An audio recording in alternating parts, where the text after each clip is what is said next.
Good morning, prospective and new students of the Faculty of Science and Technology. Welcome to the University of the West Indies, and thank you for making the UWI your place to shine. I am your moderator this morning. My name is Dr. Sherene James-Williamson, and I'm the Associate Dean for Undergraduate Matters in the Faculty of Science and Technology. We have a relatively short program for you this morning, and within that, we have some presentations from the bursary, the health center, from your guild representative. We have also a little tidbit for you on online learning and how to prepare and how to get yourselves ready to come into the university to start that. We have presentations from our departments, and this is very, very important and necessary to help you to prepare for coming into the university. Now, there are a few things I'd have to tell you about the university that I think is most important, even though I know you've already selected UWI. First of all, the University of the West Indies is the top university in the region. We are in the top 4% in the global ranking of universities across the world. And this is something that we take great pride in. And consider yourselves now, as you are about to register for your programs, a part of this number and a part of this, I would say, most elite population.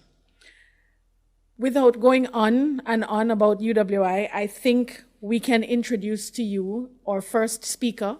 He is the Dean of the Faculty of Science and Technology. I'm going to introduce Professor Michael Taylor.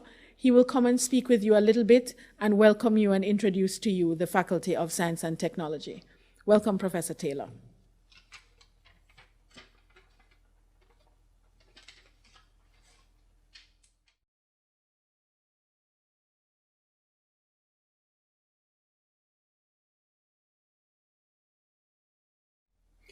Good morning.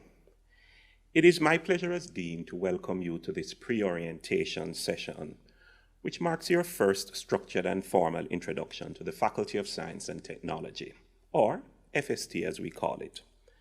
For whatever reason, you have chosen FST as the starting point for your university career, and I'm sure that many of you are eager to get this new phase of your life underway, even if that eagerness is tinged with feelings of nervousness and uncertainty.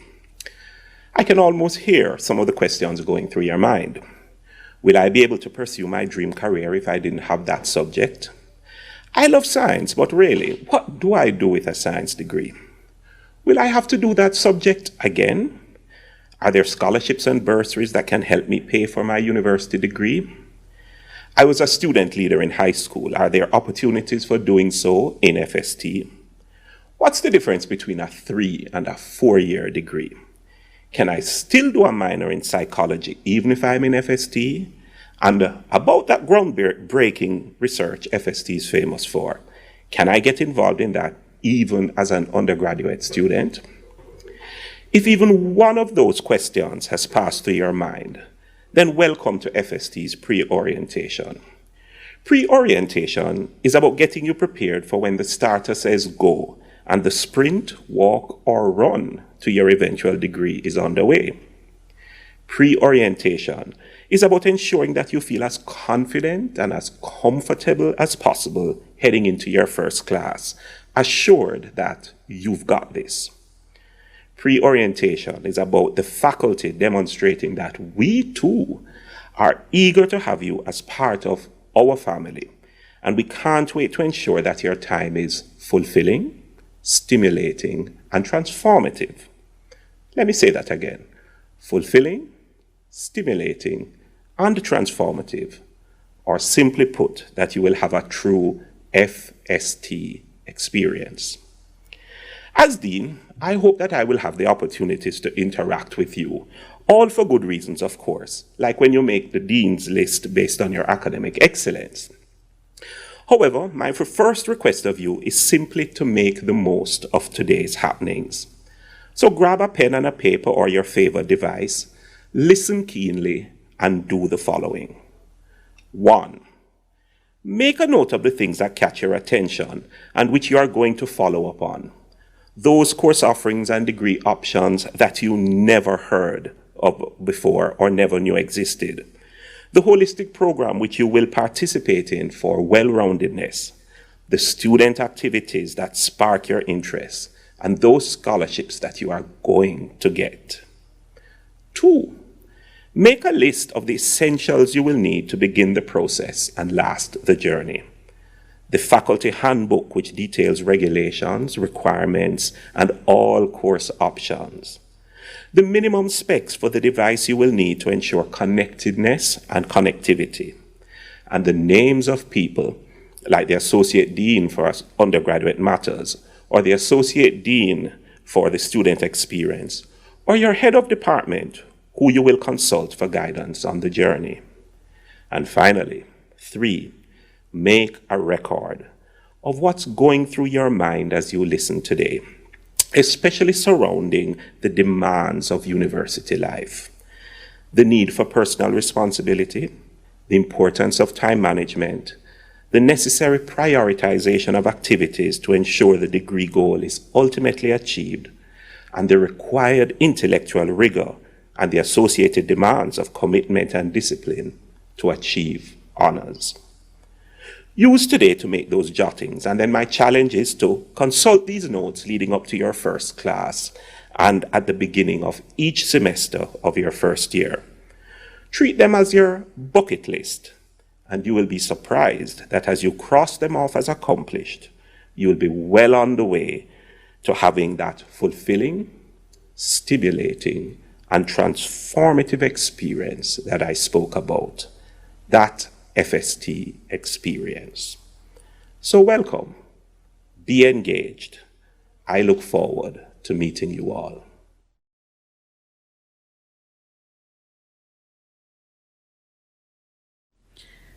Thank you, Professor Taylor, for that very enlightening presentation. In fact, if there was ever a pep talk that a new student needed, those are all the pointers to take on. If you take all of those on hand and work with them, you will be quite prepared and you can hit the ground running. At this point, I'm going to introduce to you Mrs. Sharon Williams-Brown. She is a counselor, senior counselor at the counseling unit at the University Health Center, and she will give you a small talk about the various aspects within the health center and how you can utilize their services as part of your preparation for university. Mrs. Williams-Brown.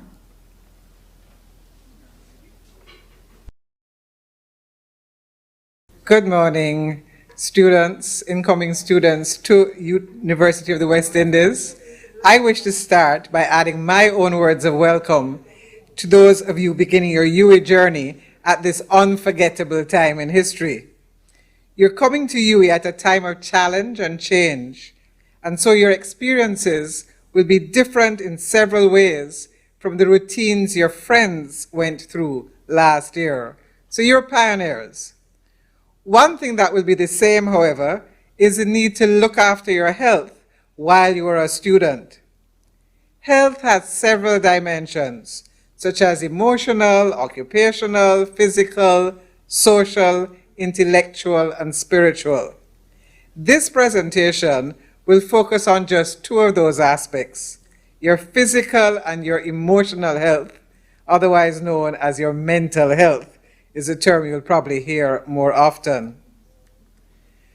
Now, the World Health Organization defines health in a specific way. You've probably heard this before, so I may be reminding you that they define health as a state of complete physical, mental, and social well-being, and not merely the absence of disease or infirmity. Now, that's a very interesting definition to think about in the time of COVID-19. I leave you to reflect. So there are times when our health will be good, and at times we may be in a state of ill health. Which state we are in depends a lot on our actions. COVID-19 is another illness which reminds us of how even small actions on our part can have a significant impact on our health. As you all know, simple acts like wearing masks and maintaining social distance consistently reduce our chances of getting the coronavirus. So as this slide says, you are responsible for the choices you make that affect your health. However, the University Health Center partners with the campus community to achieve optimal health by educating about health matters and by providing care when a community member becomes ill. The University Health Center provides several resources for staying ill and for dealing with illness if that occurs. Services offered by the Health Center on a full-time basis are medical services, or doctors or nurses are there, and we also have a fully stocked pharmacy. We also have counseling services. That's a part of the team that I am a part of.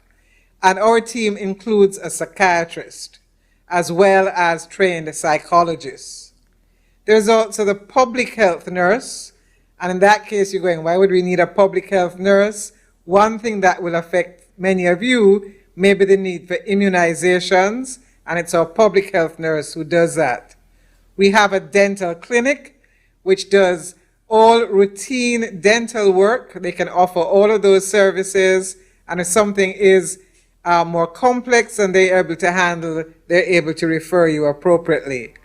We also offer the services of a part-time nutritionist. Optical services are not offered, but we can refer you to ophthalmologists or opticians in Kingston.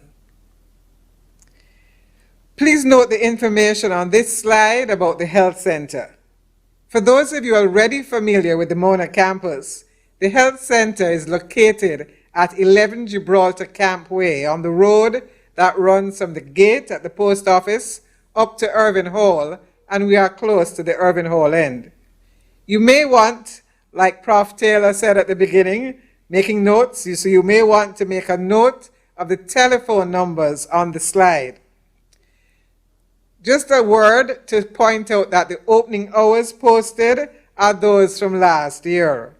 With the changes brought about by COVID-19, the Health Center may close earlier next semester, but the exact times will be confirmed at the beginning of the semester. Also, because of the pandemic, we are currently advising students to call to speak with a doctor or to set an appointment rather than just walking into the health center without an appointment. In our section, the counseling service is operating mainly by offering telehealth services through video conference or telephone appointments, and those can be set up by calling the counseling service, and again, then do a health card provided by Sagicor. Interestingly, you will be making history in yet Uwi Health Center, but at other health providers in the Sagicor network. Please note, though, that at the health center, a doctor's visit does not require a copay. So you swipe your card, and that's all you need to do. However, if you visit your own doctor, you will need to make a copay, and the card only gives $350 towards that doctor's visit. However, when it comes to pharmacy, so your doctor writes you a prescription, that is covered the same way whether you come to the Uwi Health Center or you go to a private pharmacy. So just to know again that that's another change that is coming up for those of you who are entering this academic year. Now, the information on this slide is critical. Most of you will stay well for your entire 3 or 4 or more years at Uwi, and we'll never see you in the health center because you're fine. But if you should get ill at a point when you have an exam, whether it be mid-semesters, whether it be final exams, or if you have an assignment to hand in which you could not complete because of illness, then a medical certificate is needed to allow you to be excused from that exam or to have the assignment handed in late. Some of your lecturers will request that. But this must be routed through the health center. So when your private doctor gives you an excuse, it is still going to have to come to the health center. And it is for that reason that health problems affecting you at exam time or affecting your being able to complete labs and assignments, those things are best seen at the health center, where immediate decisions can be made, and if an excuse is to be given, it can be sent with no delay. However, if there's an emergency, you are free to see your private doctor, but that doctor will need to fill in a Uwi medical certificate on the prescribed form. This form should not be sent to the faculty or administrative offices, but should be sent to the clinical director at the health center under confidential cover, because it's not a regular sick leave form.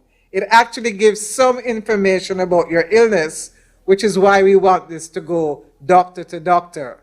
So you're either coming to the health center if it's going to affect exams, or you go to your doctor and they send something to the health center. I hope that's clear. Just a word about our department, since I'm the one representing, I get to talk a bit more about us. And the counseling service located at the health center has its own section. We offer one-on-one sessions to examine issues such as personal concerns, academic concerns, relationship issues, anxiety, depression, to name just some, and any other concern that a student would want to address in a confidential setting. Confidential is in bold because no information can be released about counseling contacts without written permission of the student. And to say that the service is staffed by 5 psychologists and a psychiatrist. Another counseling resource to be aware of is what we call Uwi Helps. It's our anonymous phone and WhatsApp counseling service. The ad does say a 24-hour service, but because it's manned by only one staff member, this really means you'll get a response on the same day you make contact. So some people opt to speak to Uwi Helps first, rather than waiting to get an appointment a week or sometimes weeks later. But with Uwi Helps, the response is immediate. Sometimes it's immediate, but sometimes it may be a few hours later.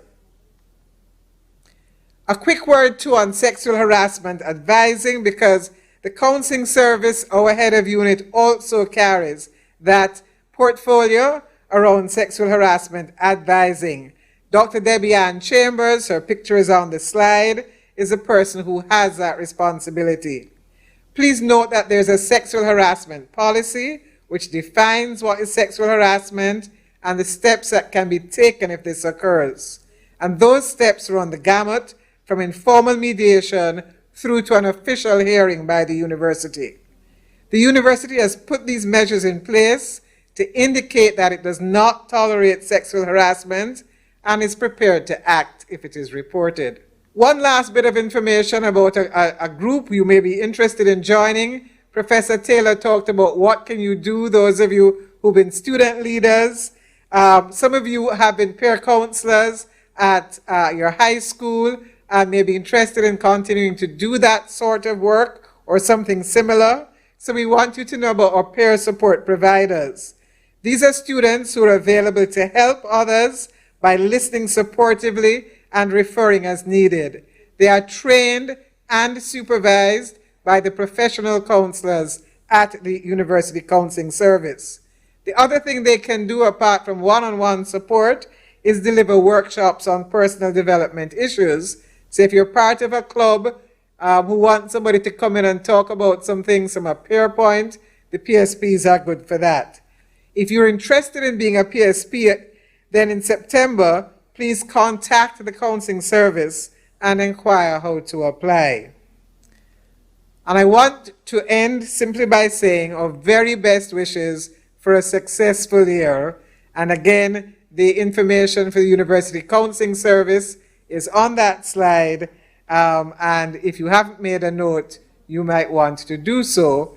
And feel free to contact the University Health Center at any point that you believe that we can be of service to you. Thank you very much, Mrs. Williams-Brown. Our students need to realize that one of the most important things in their transition from high school into university and their university life is taking care of your mental health. One of the things I'd like to remind them too is that when you start your program, if you end up with any issues, whatever you need to discuss or describe, you don't have to even give us the details of what the situation is. Find your advisor. We have forms that we can refer you to the health center so that you can seek some advice and seek some help from very, very early. At this point, I'm going to introduce to you our next set of speakers. And it is with pleasure that I introduce Ms. Danielle Mullings and Ms. Savanah Grant. They are President and Vice President of the Guild Council for the Faculty of Science and Technology. They are going to speak with you this morning on Get Involved, the student experience. Please bid them welcome.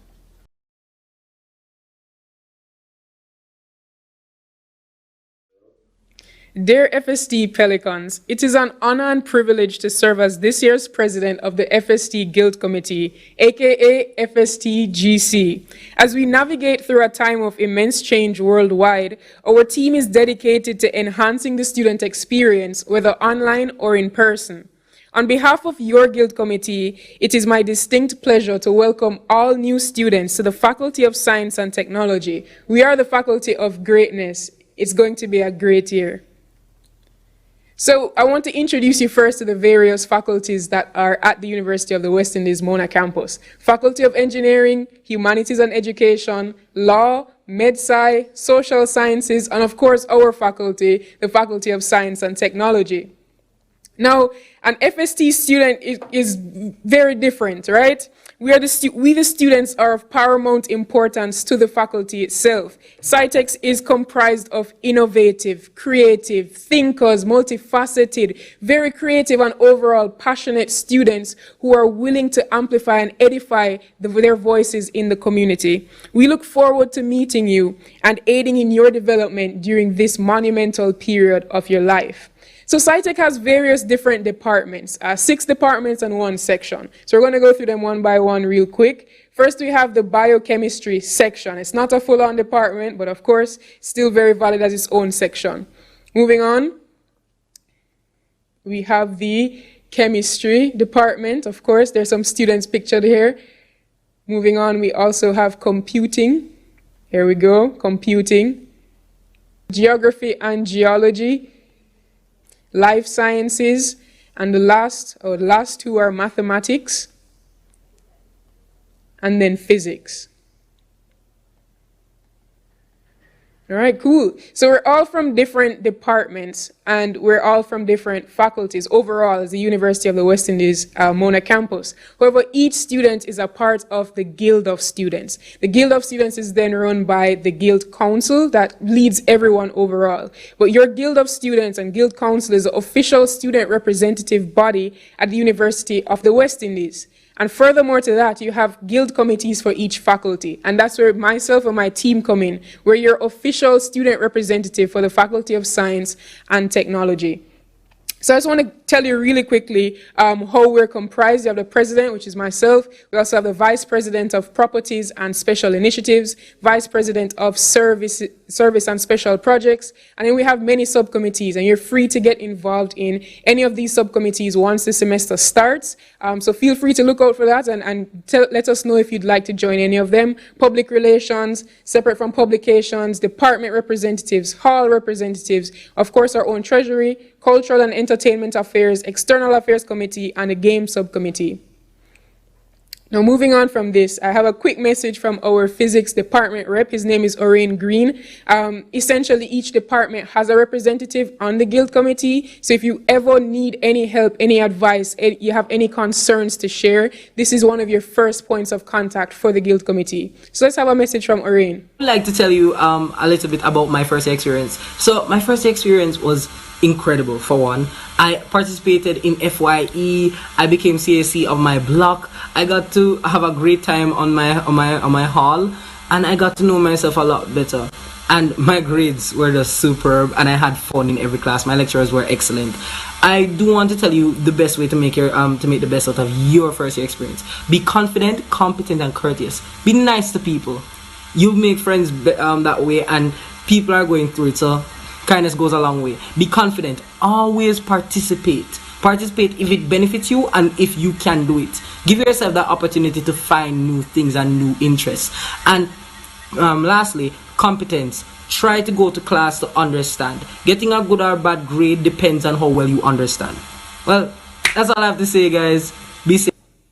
All right, so thank you, Orain Green. As I said earlier, each department has a representative, so feel free to reach out. This is one of your first points of contact. So we're going to tell you a little bit about what our plans as the FSTGC are for the upcoming year. But before we tell you what we're going to do, let's tell you what we've done already. We've been in place since July 4th, 2020, and since then we've hosted a freshers Q&A session. We've been engaging students online, over 300 students. And the third point that we've worked on, this is very important, we are in the midst of conducting a survey on online learning. So we're getting feedback from our students on what the semester was like, on the online portion of the semester was like, and how can we then improve it moving forward from the student perspective. Now, our plans for you going forward, we have a simple phrase. We say we are drop a bomb this year with the FSTGC. That means beautification, opportunities and development, motivation, and the last one is belonging. This comprises a 4-point plan to improve the Faculty of Science and Technology student experience, whether online or in person. So real quick, just some of our plans. I'm not even going to tell you all of them because you have to come here and experience it for yourself, right? But starting off, we have the FSTGC online bulletin and the FSTGC website, which will be launched soon. Of course, now you can have online issue reporting and get in contact with your department reps pretty quickly. YouTube live events, we have the opportunity to use the online space, and we're going full-fledged into it. Health and wellness seminars, the mentorship program, club fusion, which is where you'll meet the different club societies that you can get involved in, workshops for remote learning, and of course writing, how to better yourself in that aspect. We also have faculty success tales, which will be focused on highlighting real student experiences. We have such talented persons within our faculty, and we want to highlight and create a space for you to showcase who you are, what you're passionate about. Lastly, we'll have faculty events tailored to your interests where you can connect with peers and professionals. So I'm now going to hand over to the VP SSP Savanah Grant, and she's going to speak to you about some of the faculty activities coming up. Good morning, everyone. So as Danielle said, I'm your Vice President of Services and Special Projects for the Faculty of Science and Technology. So you come to me for any of your student affairs concerns, or if you want to know how to get involved in the faculty, if you want to know about the clubs and activities. So we're going to delve right in. On the faculty activities, we have the clubs and societies. We have a health and wellness seminar, which we host annually. We have inter-house cultural clashes and virtual parties. So if you've already been in communication with us on the different group chats that we've had, you know that we have a little party amongst ourselves with a different theme every night. We've had gospel, dancehall, soca, R&B, disco, everything. And it's very nice, very involving with everybody, and we'll have a lot of fun. Also, one of the main points that we want to focus on this year is mental health. So we're going to have the Health and Wellness Seminar, which we mentioned before, and we're going to have our Wellness Wednesdays, which focuses on physical well-being, mental health, and, you know, just how to take care of yourself while you're at school. And now we're going to go into the clubs and societies.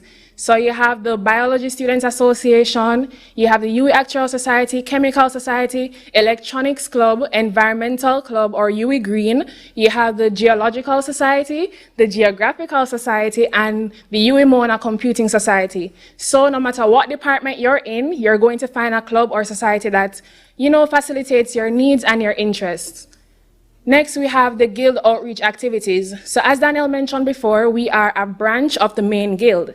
So you have the guild, the main guild for UWI, they have an EAC section, which is the External Affairs section, and they are in charge of volunteer activities and outreach activities so that we can give back to the community. Because you don't want to just come to UWI and do work and, you know, enjoy yourself. You have this great opportunity, so use it to give back to other people. So, you know, we have the beach cleanup, we have beautification projects, and so many other projects during the year. So our FST EAC is going to introduce you to that when you come to school. Next, we have a lot of on-campus activities. We know that because it's COVID time now, we're going to be online. However, a lot of these activities are going to be transferred online. So every Thursday, we have Integration Thursdays, we have hall parties, and we also have Uwi Carnival. So, yes, I know that you guys are looking forward to a lot of these things. So we're working on getting it set up for you guys so that you don't miss out on any of the experiences that you're looking forward to. Yes.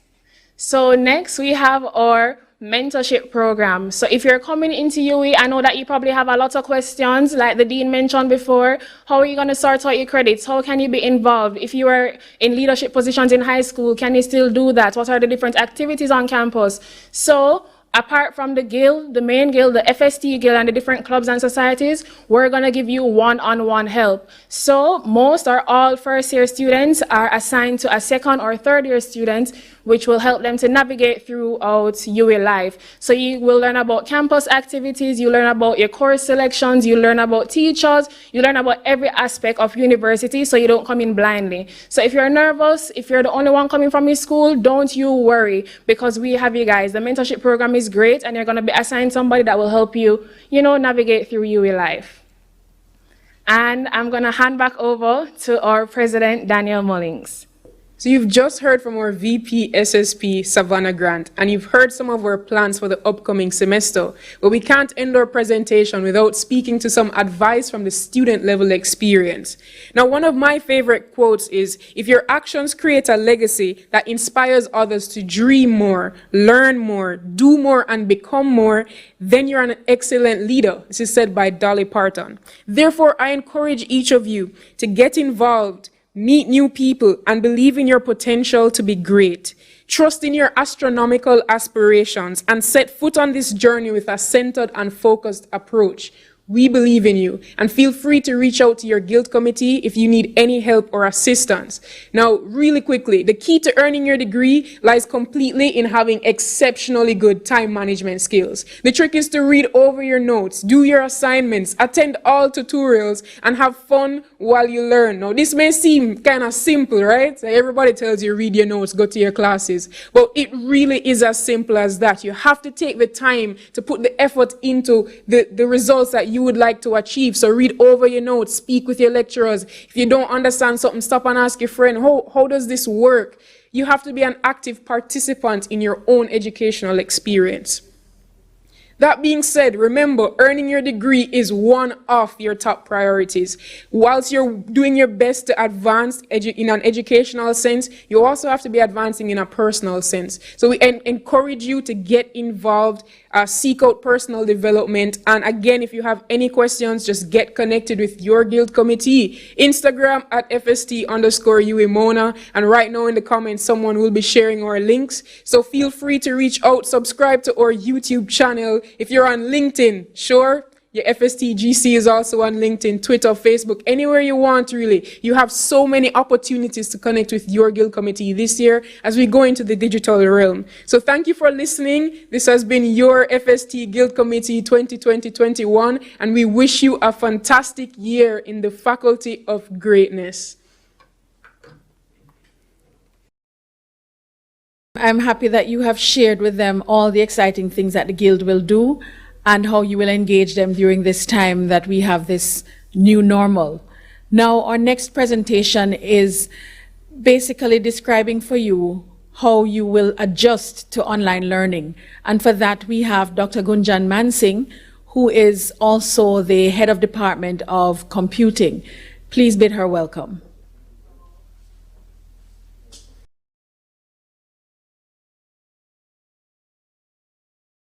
Hello everyone, I am Gunjan Mansingh, Head of Department of Computing at University of West Indies, Mona campus. We are living in a digital era, hence going online and virtual has become the norm. At the university, we have invested in an IT infrastructure to ensure that you have a seamless learning experience in this online mode. I'm here to tell you what we have put in place, what you need to put in place, what you need to know, what you need to do to ensure that you're fully engaged and you have a wonderful learning experience and you maximize that learning experience. So let me take you through what is this online learning. And there are many versions of online learning. The one that you will be doing with us is more a synchronous mechanism. And what does that really mean? So we'll have a digital platform where you have what we call content, which is your lecture notes, your slides, your tutorial sheets, all the content for the course is posted on that container, which we call our digital platform. Then there is a timetable where you're supposed to have lectures. The lectures will not be face-to-face in most instances. They will be virtual, and hence what we call it's a remote interaction during the lecture time.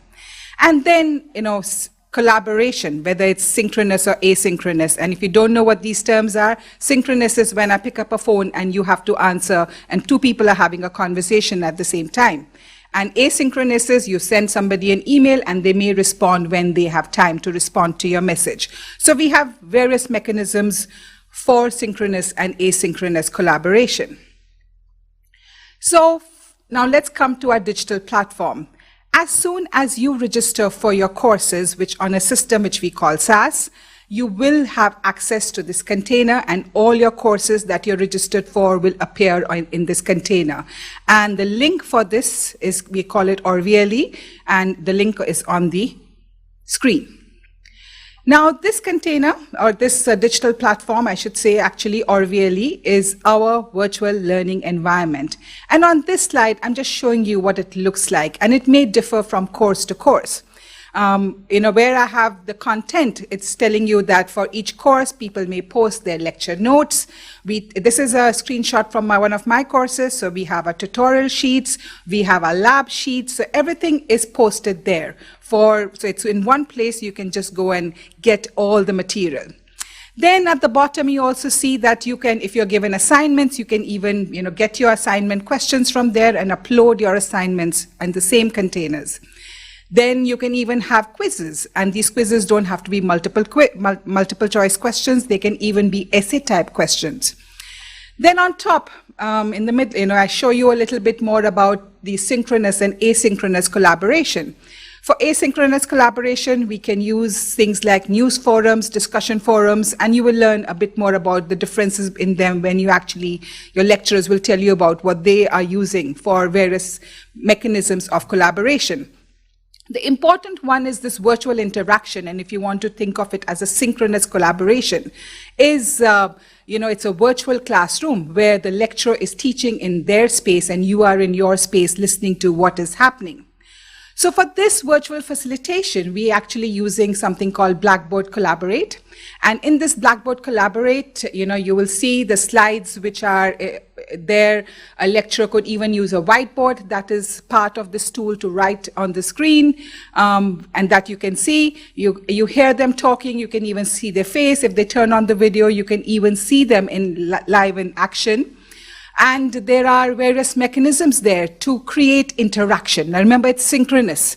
In a face-to-face classroom, when I'm looking at a student's face, I know whether they're getting it or not getting it.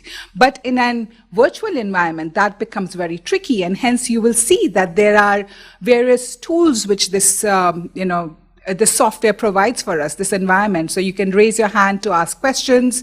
You can even provide feedback. Meaning, I love these emojis that are there, and you all are familiar with these emojis much more than I am.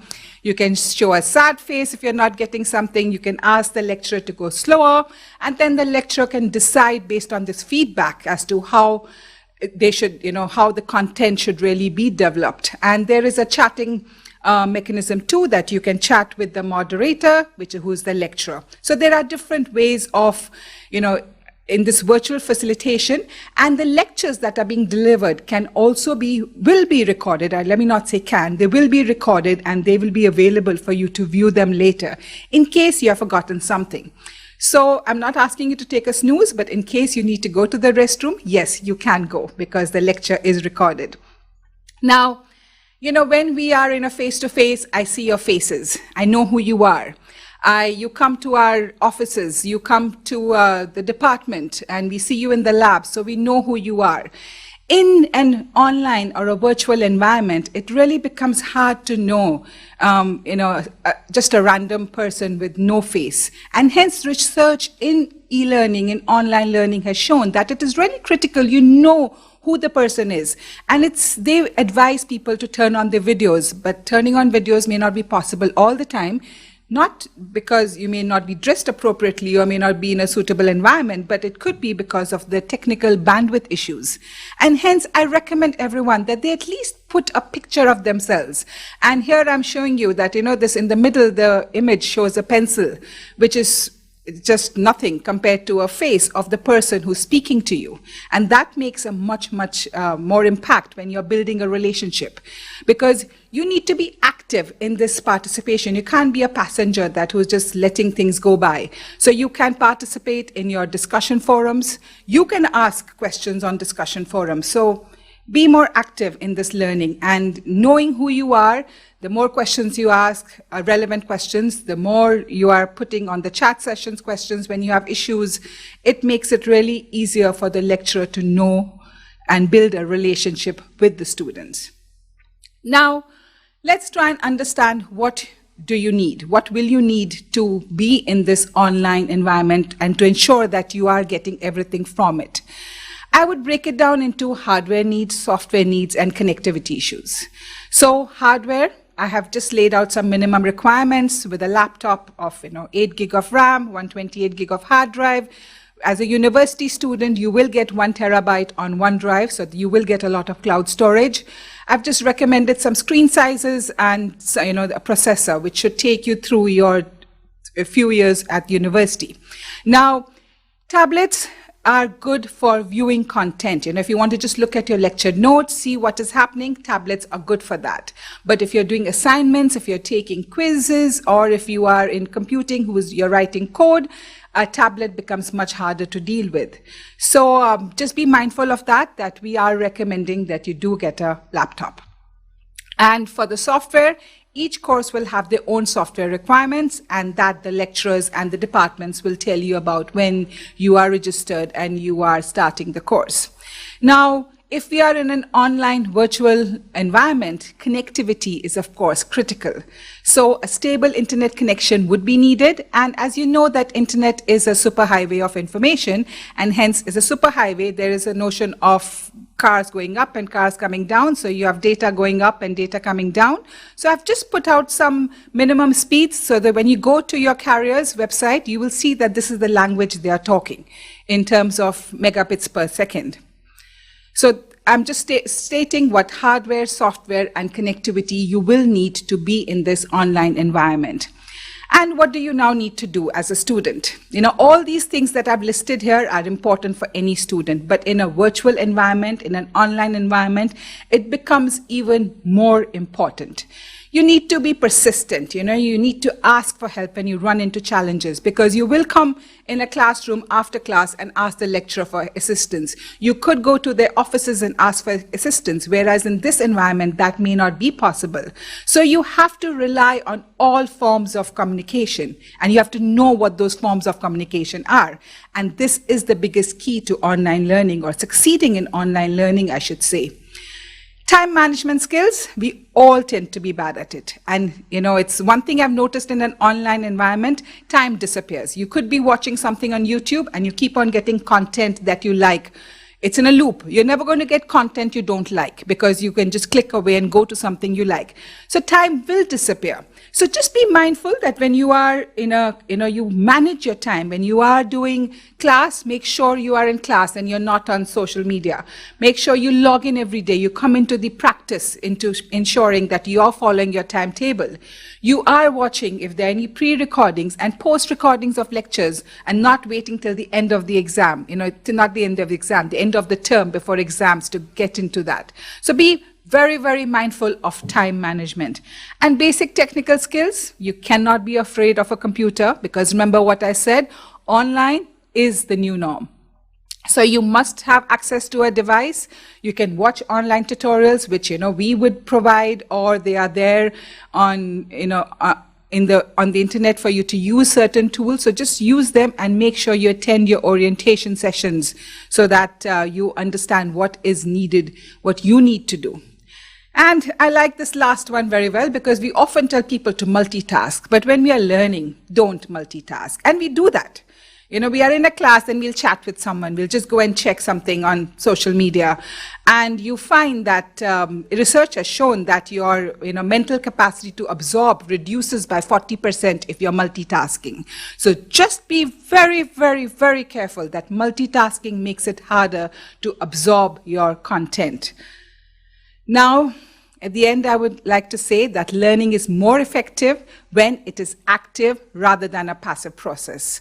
And don't be a passenger in your learning. Take control, take charge, and make sure that you are active even in this virtual online environment. And all the best.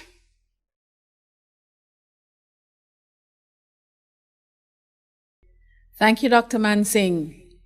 New students, incoming students, I don't want you to feel intimidated because you're going to be online. It takes some preparation and it takes a little bit of doing.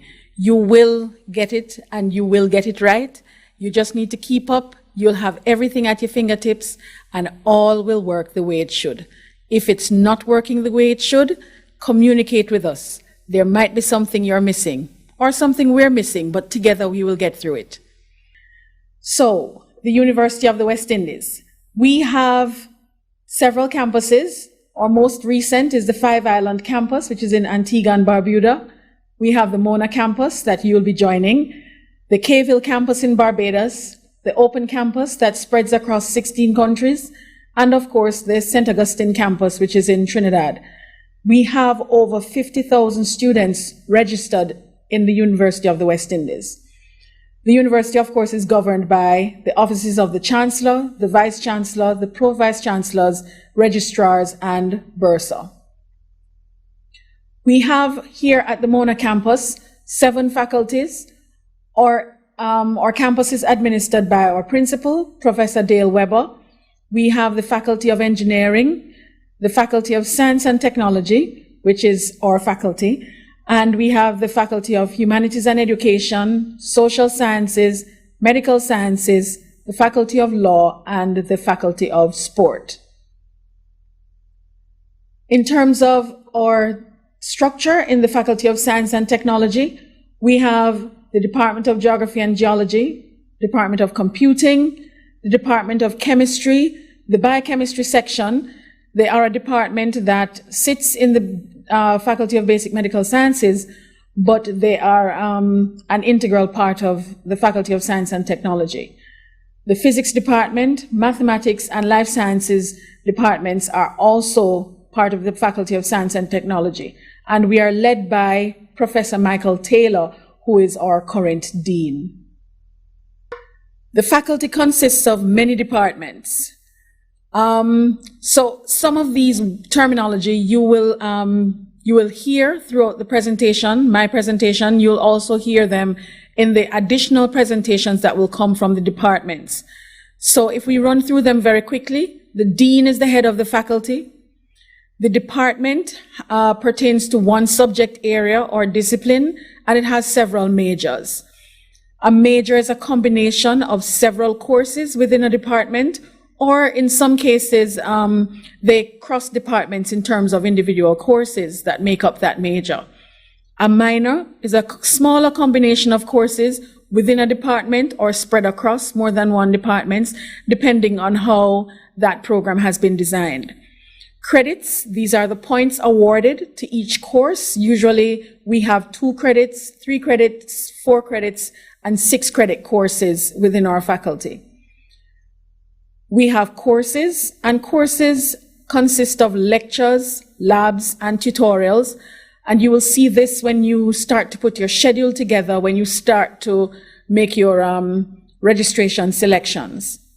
The semester consists of 13 weeks. A lecturer is the academic staff that teaches a course. The GPA is your grade point average. And of course, we want you to aim as best as you can for the highest GPA that you can, which is 4.3. When you eventually get to the point of graduation, a first class honors is between 3.60 and 4.3, upper second class honors, GPA of 3 to 3.59, and of course lower is 2.5 to 2.99, and a pass is 2 to 2.49. Some sources of information. First of all, you would need to get familiar with the university website, and by extension, the faculty website. There is a lot of information that you will find. On the website, you will find additional resources, such as the undergraduate registration and information guide. The regulation book is there. The regulation book is extremely important. It tells you what the regulations are that govern the particular degree or program that you are doing. The undergraduate registration and information guide is also very important, as this will kickstart everything for you. It assists you with course selection and course registration. The undergraduate handbook is also on the faculty website. You need to be familiar with your departmental offices, maybe not immediately, since we are still in COVID time and we're in sort of virtual offices, but certainly the department web pages will give you as much information as possible. You will hear a little later on about your academic and undergraduate coordinators who will be able to assist you. And you have academic advisors. These are lecturers who have been given the task to advise you on various aspects of your career and your tenure here at the UWI. The Dean's Office is a very important place. That's where you would find me and some very, very helpful persons. You can contact us through the website or via email. We also have brochures, notice boards, and of course the Facebook page. So basically these days our notice board is on our website and on the Facebook page, primarily because you can't walk around the halls just yet to be able to see information on our notice boards. But please keep abreast of what is happening. There's a lot of information to share. Some additional sources, your undergraduate coordinators. These persons you will find attached to your various departments. We have staff-student liaison committees. These are a staple, I would think, within the university. And whenever you go through your courses, whenever you go through your various programs, this is a sort of a yardstick. This is a place where you go and you have a class rep who talks to the departmental representatives about what's happening in your course or program. And it could be a place, could be kudos, it could be problems, it could be issues, but this information goes all the way up to the registrar. And whatever the issues there are, we air them, we listen to them, and we find solutions to them. The Health Center is an important resource. You heard about that earlier. Office of Student Financing is another very, very important area, which you also heard about. And the Student Administration Services, this is a place that you will spend a lot of your time. This is affectionately known as SAS, and SAS is where you do all of your requests. It is the system on which you do all of your registration and all other matters that you will need throughout your tenure at university, and sometimes immediately after. Placement and Career Services is another place that you need to spend some time. Eventually, you will need to branch off into the world of work, and Placement and Career Services is the place where they prepare you for this. The Office of Student Services and Development, this is the linchpin of all of your clubs and societies. This is the team that assists with, they're in charge of your halls of residence, and they help you to settle into university life as either a commuting student or a student who live in residence. The registry consists of the registry information systems, affectionately known to some of us as student records, admissions, the International Students Office, and examination sections are important parts of your university life. And the sooner you get to understand how these work, the better. Already, you would have interfaced with admissions, and some of you with International Students Office, but you will continue to interface with these, and exams, don't fret. They are efficient and they help you through as well. Some other resource persons, we have heads of department, we have our academic advisors and lecturers, we have undergraduate coordinators. Some of them are listed here. There is Dr. Lisa Lindo in the department, in the biochemistry section.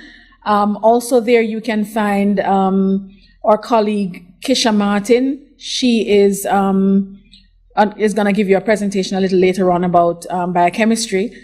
And we have Dr. Donna Riley, Dr. Coley, Dr. Fokum, Dr. Byrne and Steeman from Geography and Geology.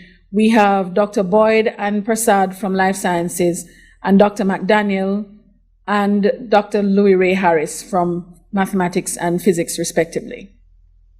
Each department has majors. Students must satisfy at least one major in the Faculty of Science and Technology. So you must do the major in the faculty in which you reside. So even if you're going to try to do two majors, and we would have to have a separate conversation about that, but if you decide, for example, you wanted to do two majors, one of those majors must be within the Faculty of Science and Technology. If you are, you can also do minors. Your major would consist of 30 credits, depending on your subject. Some departments require 39 for your major, some are 42. It depends on what your program is. But overall, for level 2 and level 3 together, you need 60 credits. And those 60 credits must be obtained from level 2 and level 3. And that is what would build up the level 2 and level 3 part of your degree. Your minors usually are 15 credits in a subject area. And of course, you can combine major and minor from the Faculty of Science and Technology across departments or across disciplines within different faculties. And that's a conversation you can have when we go on to discuss your with academic counseling as you continue to select your courses and decide on what you want to do while you are here in the Faculty of Science and Technology. So some of the minimum, some of the requirements and how many credits you can do. Now, if you come in with CSEC passes, a minimum of 24 preliminary credits, and you will end up doing a 4-year degree. So what does that mean? You're coming in with CSEC, no CAPE subjects. You basically are going to have to start at level 0. And that would be almost the equivalent of getting CAPE in 1 year at the university.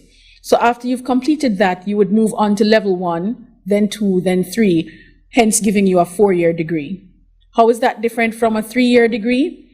If you have, for example, another 4-year program here, if you have 1 CAPE or 1 A-level pass, normally you have 12 credits and you have 12 preliminary credits. So you can do some level 1 courses and some preliminary year level courses. So you'd be straddling 2 years.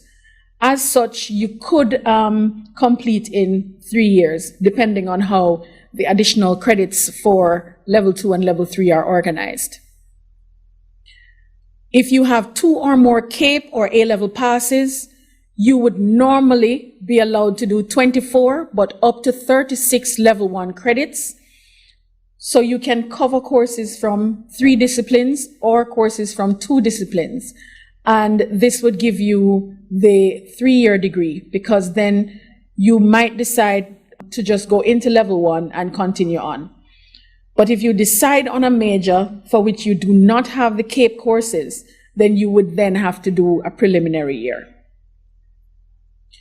Repeating a course which you have already passed, that's not allowed. Full-time, in terms of the number of credits, for a full-time student, you are allowed 15 credits per semester at least, plus 1 foundation course, which gives you 33 credits for the year. As a part-time student, however, you're allowed up to 12 credits per semester, plus 1 foundation course, which allows you 27 credits for the academic year. Students who are on scholarships or those living on hall may be required to register for full-time study.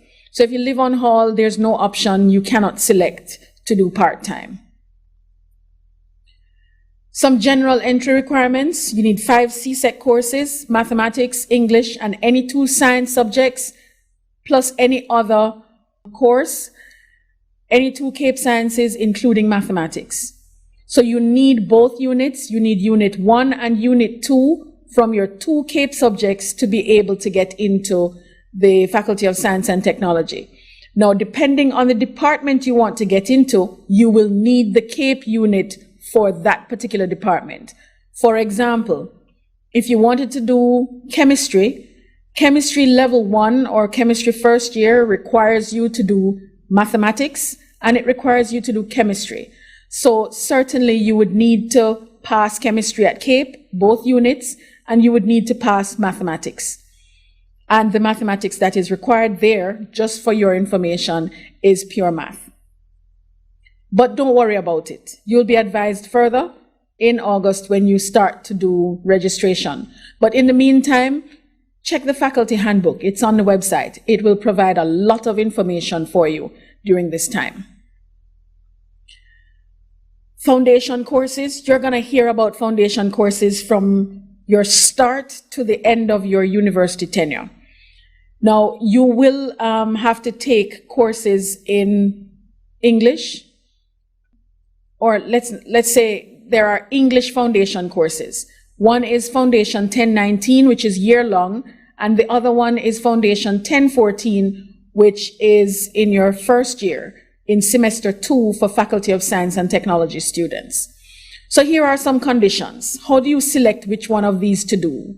Do I need to do Foundation 1019 or Foundation 1014?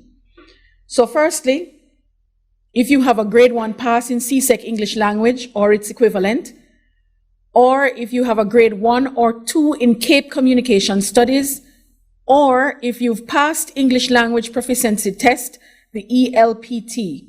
If you have met any one of those that I've listed before, then you would register for Foundation 1014.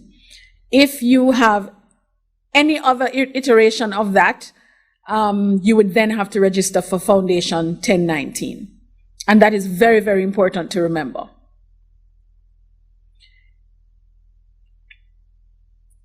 So replacing 1101 and 1301, you can replace one of these foundation courses with a modern language. So for example, you can replace 1101 or 1301 with Japanese, Chinese, French, Spanish, Portuguese, or Haitian Creole. You are not, however, allowed to replace 1014 or 1019 with another language, and you cannot use sign language as a replacement for any of those courses. It must be a modern language. Credit requirements. So at level 1, you need a minimum of 24 credits. There are programs that require you to do 36, but a minimum of 24 credits in order to graduate. For level 2 and 3, you need a total of 60 credits minimum. Mind you, you can have more than the 60, but you must cover the requirements for your major for that 60 to count. And you need 3 foundation courses, which gives you 9 credits. In total, your minimum requirement for graduation is 93 credits. So you must satisfy your major. So within that 60 credit minimum, your major must be satisfied before you can start adding any other numbers to that. So of course, that means you can graduate if you have 93 or more credits.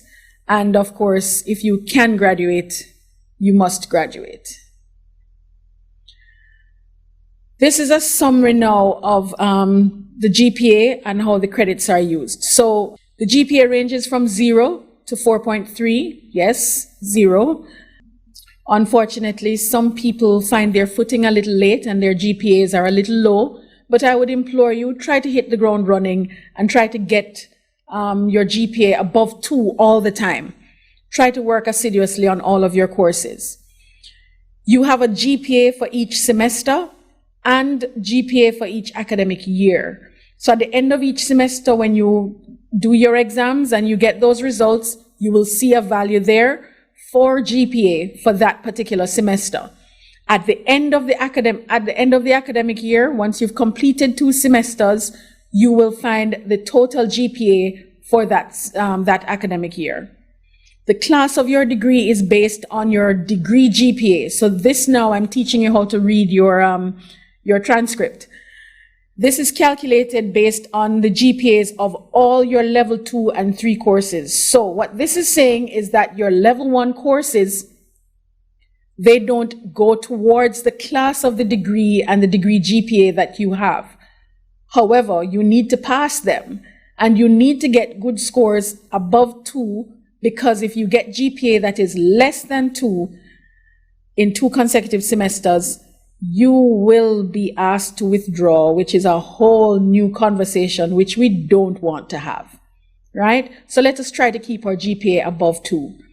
So if you fail a course, your GPA takes a hit and it will be lowered.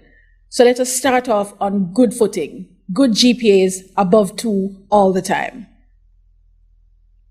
The university pass mark is 50, which means you must get 50 to pass.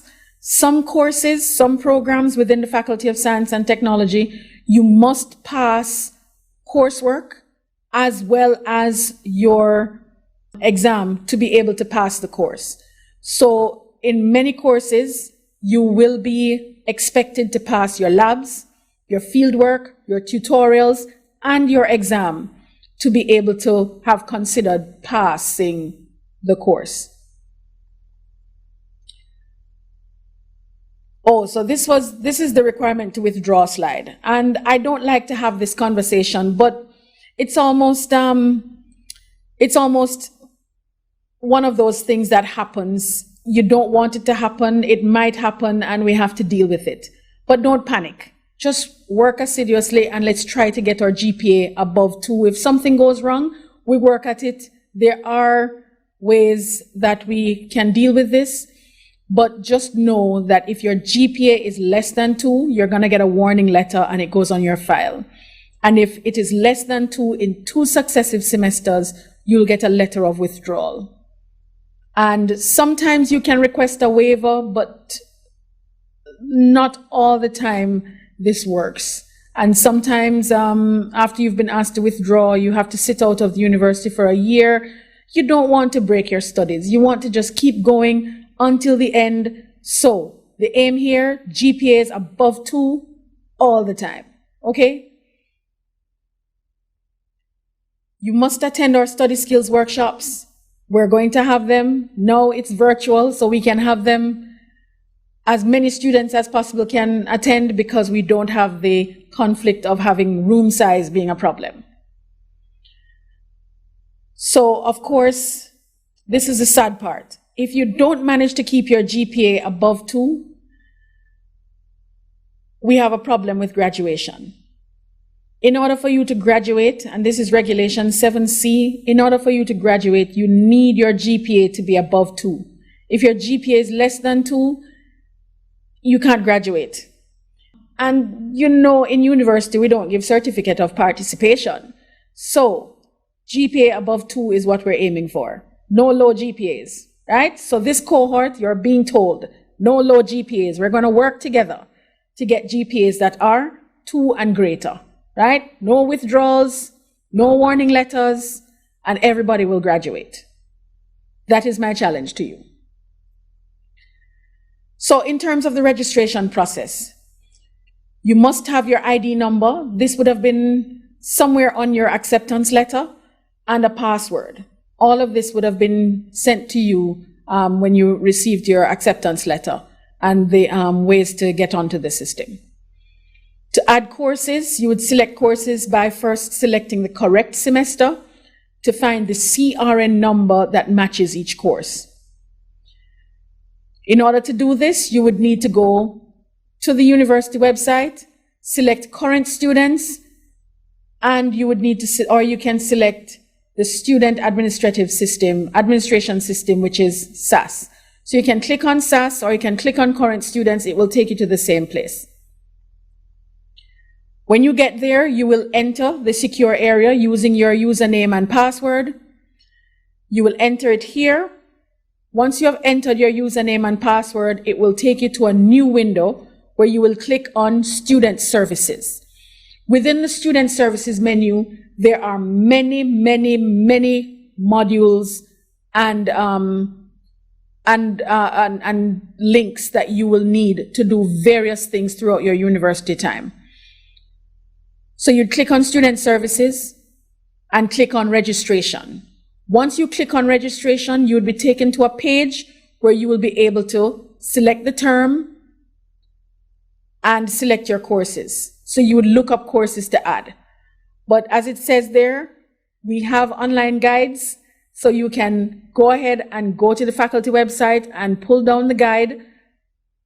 Alternatively, you can wait until we send you the dates for the online assistance, where somebody will be there with you, maybe via Zoom, maybe via Blackboard, whichever one that we set up for you to be able to use, and we will be able to guide you through registration quick and easy.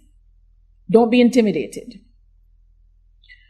How to access your course material. You can get your course outlines, your lectures, your tutorial questions, in-course tests, labs, your lab manuals, all of which are available to you on our online environment, which is affectionately known to us as our VLE. And this is our virtual learning environment. And this is where you would go to find all of your course material. When you log into that, once you have registered for your course, you will see all of your courses and you'd be able to access your course material. And if you have a lecturer like me, you have badges and a welcome message and all kinds of other things that you can interact and interface with.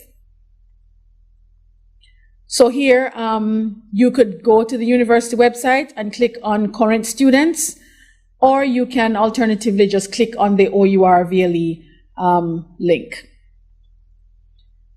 You then log in using the ID number and password that you would have used for registration, that you use to access almost everything within the university. And once you get onto that, you will see all of your courses and you'll be able to interact with them, send messages to your classmates, you can send email to your lecturers, and you can follow up on material that's there. The university assigns you an email. It's usually your first name dot last name at mymona.uwi.edu. It is very, very important that you access and set up this email. The university sends you all of your information through this email address. They communicate with you through this email address, and you might miss out on a scholarship opportunity because you don't access this email, right? There is a message board and it sends stuff all the time. Some people don't like it, but I think it's very, very important because this is how the university communicates. And you will be able to utilize this for almost everything that you'll do. It's very important as well to have your MONA address, because if you use something else to submit your assignment and, well, let's just say something goes wrong. I can't tell if Hotmail went wrong. I can't tell if Gmail went down, but at least your Uwi MONA, if something goes awry, our MITS can tell you that something went awry at this time, on this day, at this very second. Also, if you use your Uwi email, we know it's you and you're accessing your lecturer or tutor. And so we know if we're sending you information, we're sending it to you because it is your email address and not prettyeyes.at hotmail.com or something. So it's very, very important for you to use your Uwi email. To access your Uwi email, on the Uwi main page again, notice how important this page is. I've showed you everything related to what you need in the university on this front page alone.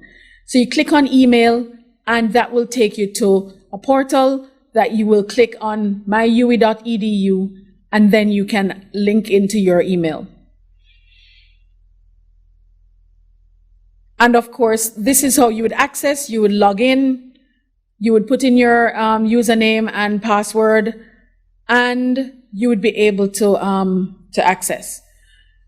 Now, if it is that you've decided to come to university, but something goes awry during the period that you're waiting, maybe your funding didn't come through or something else has happened, then you will have to request a deferral of entry. You must pay attention to these deadlines, however, because there are deadlines up to which you can defer entry and after which, well, it's not so easy. Okay, but you must check all these deadlines in order to be able to discontinue without any issue. All of these slides will be available on the faculty website, so we'll upload them and you will be able to access them right after this presentation. Well, right after this pre-orientation session, rather. You can get general information from the Dean's office. You can send us email messages. You can also telephone us. We'll put all of that information in the chat, and so you'll be able to access it.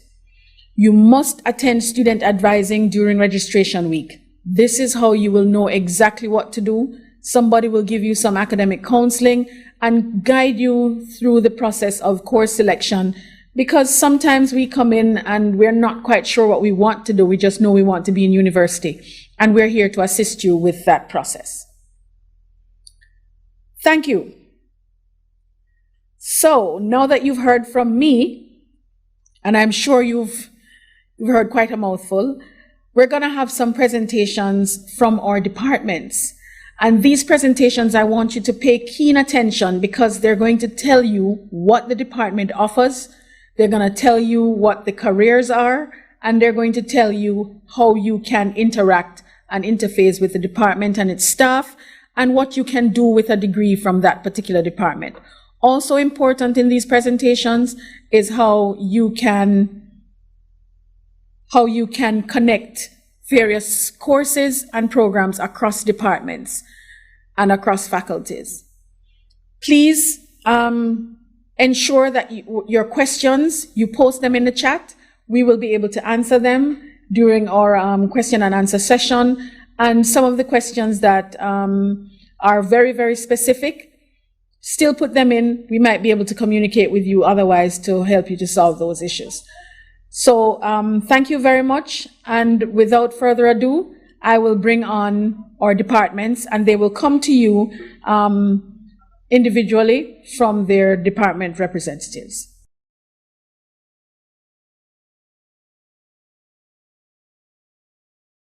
Good morning, students. I'm Ajani Ausaru, lecturer in the Department of Mathematics in the Faculty of Science and Technology. I would like to welcome you to the University of the West Indies, and in particular, to the Department of Mathematics. In spite of the very parlous times the world is experiencing right now, we are very prepared to make your experience here, your undergraduate experience that is, a very fulfilling and rewarding one. And as a member of the Department of Mathematics, my task here today is to talk to you a little bit about what is it that the Department of Mathematics has to offer.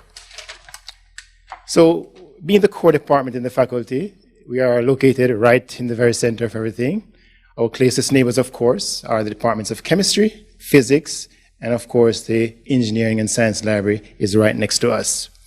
We're located right there in the central part of what we call the spine in the Faculty of Science and Technology. And the Faculty of Engineering is somewhat facing us. Why are we the most important department? If you have a passion for mathematics, then lots of careers gives you that chance to use mathematics as an outlet. And almost every program at the university includes some aspect of mathematics. Some of these programs, and this is not an exhaustive list, but they do require mathematics, and they include physics, computing, chemistry, engineering, law, medicine, management studies, and even economics. And why are we special? We are the only department in the Faculty of Science and Technology that do not offer labs, and we do not have to wear lab coats, so no extra cost there. And also in our department, we don't require that passing coursework is mandatory in order to sit your final examinations. As a matter of fact, we believe that 50 is 50, and in whichever way you attain your 50%, that's fine enough for passing any given course. We also do not get you out into fields where you're going to be bit by mosquitoes, and we are very small and very closely bonded department. As a matter of fact, we are considered one of the most friendly departments in the Faculty of Science and Technology. We really care about our students, and we are very close-knit, and we form very nice relationships and useful relationships to our students. How important is mathematics? Mathematics makes you smarter and puts you ahead of the pack. And with mathematics, you're bound to get or land your dream job. Basically, every good position in the business world requires that you have some proficiency in mathematics. And our very livelihood is dependent on your ability to computate, to critically think, to problem solve, to analyze, and to synthesize. And so we live in a world now where we have lots of problems which, affect us day in, day out. And having these critical thinking skills that we try to impart within our courses will enable you to navigate this world. Some of our programs that we offer are the Bsc Mathematics, our major and minor, our Bsc Mathematics and Modeling Processes, our Bsc Mathematics with Education Studies, our Bsc Statistical Science, and the Bsc Actuarial Science. And of course, our most recent program, the Bsc Mathematics of Finance, which is fairly new. So just a little bit about our Bsc with Mathematics. This program is focused on equipping students with knowledge and technical skills that will take you out into the world and prepare you for high-level positions in teaching, the commercial sector, the financial service, and industry, the public sector, and of course, even working with government. Our Bsc Mathematics and Modeling Processes, this program is designed to provide a very strong background in analysis and to develop very high technical abilities in application of mathematics to the real world. And this will gear our students for careers in teaching, industry, financial services, IT, management, consultancy to government, as well as industrial research and development. Bsc Mathematics with Education Studies. Mathematics education has long been a government priority. This unique degree gives our students an understanding of how people learn mathematics, and so you learn the mathematical pedagogy and you also learn the mathematical content. And employment opportunities are widely available. The teaching of mathematics has long been a government priority. And as you know, we do have a problem in our country, a drain in terms of our mathematics teachers being recruited for jobs abroad. And so our government has made mathematics study, especially at the undergraduate level, being a trained graduate, a priority, and has even offered scholarships to students who take up mathematics. So we believe that this is a very excellent program that creates an abundance of opportunities, and we encourage our students to partake in this program. That is the Bsc Mathematics with Education Studies. Bsc Statistical Science. This program is aimed at furthering the development of critical and analytical thinking, and especially in this day of big data. And we're living in a time now with the pandemic, the COVID-19 pandemic, and researchers worldwide are scrambling and dealing with very large amounts of data in trying to get a hold on how this virus is behaving or will behave. And as such, a degree in statistical science, based on possible outcomes and informed decisions, will allow you to properly analyze and interpret big data. And the skills will be valuable to any industry, including government, as well as the private sector. Our Bsc in Actuarial Science, this program aims at preparing our students to evaluate and manage and advise on financial risk. And you're taught business, economics, probability, statistics, of course, hardcore mathematics, investment theory, and it prepares you to be able to properly analyze and foresee risk. It prepares you for the external examinations in the field of actuarial science. And the core of actuarial work lies within pensions, banking, finance, investment, healthcare, human resources, and of course, private consultancy.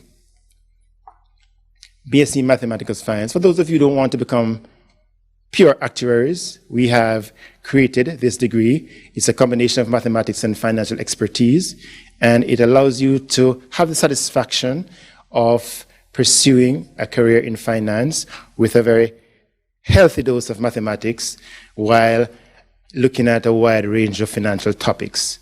It has a very rigorous mathematical foundation, and the program seeks to prepare students to apply mathematical and statistical skills to financial applications. Our Mathematics Bridging Program is a program that's offered particularly by the Department of Mathematics, where we try to meet our students halfway, especially our students who haven't done mathematics to the CAPE level. And we try to give you personalized attention. We try to fill those gaps that you may have in your mathematics knowledge, and we give you personalized and individualized attention. So we expect that if you know that your mathematics needs a little polishing, please speak with us as the semester begins, and we will try to make sure that you become a part of this very useful and important program. That's a Mathematics Bridging Program. It is offered only in semester 1 and goes on for approximately 8 weeks, 2 hours on every Thursday. Within our department, we also have club activities because we are very bright people, but it doesn't mean that we are very boring people or that we are too nerdy. And we have one of the most dynamic clubs in the university, the Actuarial Science Club. We also have the Uwi Global Etiquette Society, and of course our mathematics clubs. Our clubs are deeply, profoundly involved in outreach activities, and they include but are not limited to the Mathematical Olympiad competition held each year. And this is just a snapshot of the fact that, yes, we are bright people and we are what you may consider sometimes nerdy people, but we know how to have fun. All right, and this is a snapshot of some members of our actuarial group, our actuarial club, the Actuarial Society, having a lot of fun. And we are sure that you will become a part of this as soon as things gets back to some level of normalcy.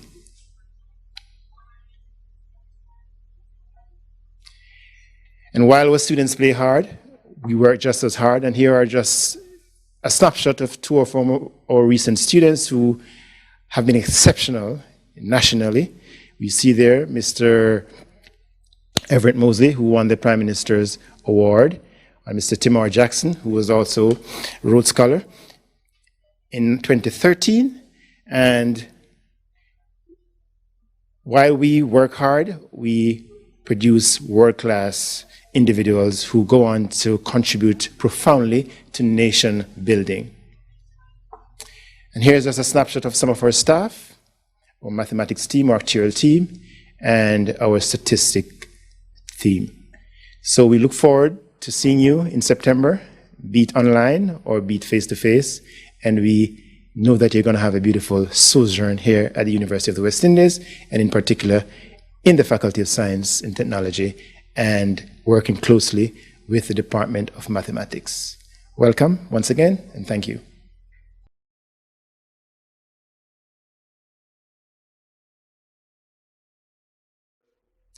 Good day.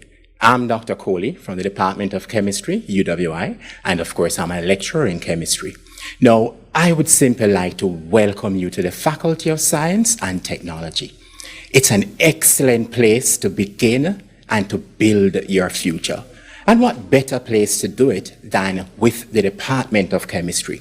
So you may be from different high schools, colleges, maybe from universities, but we want to welcome you and to tell you a little bit about what we do.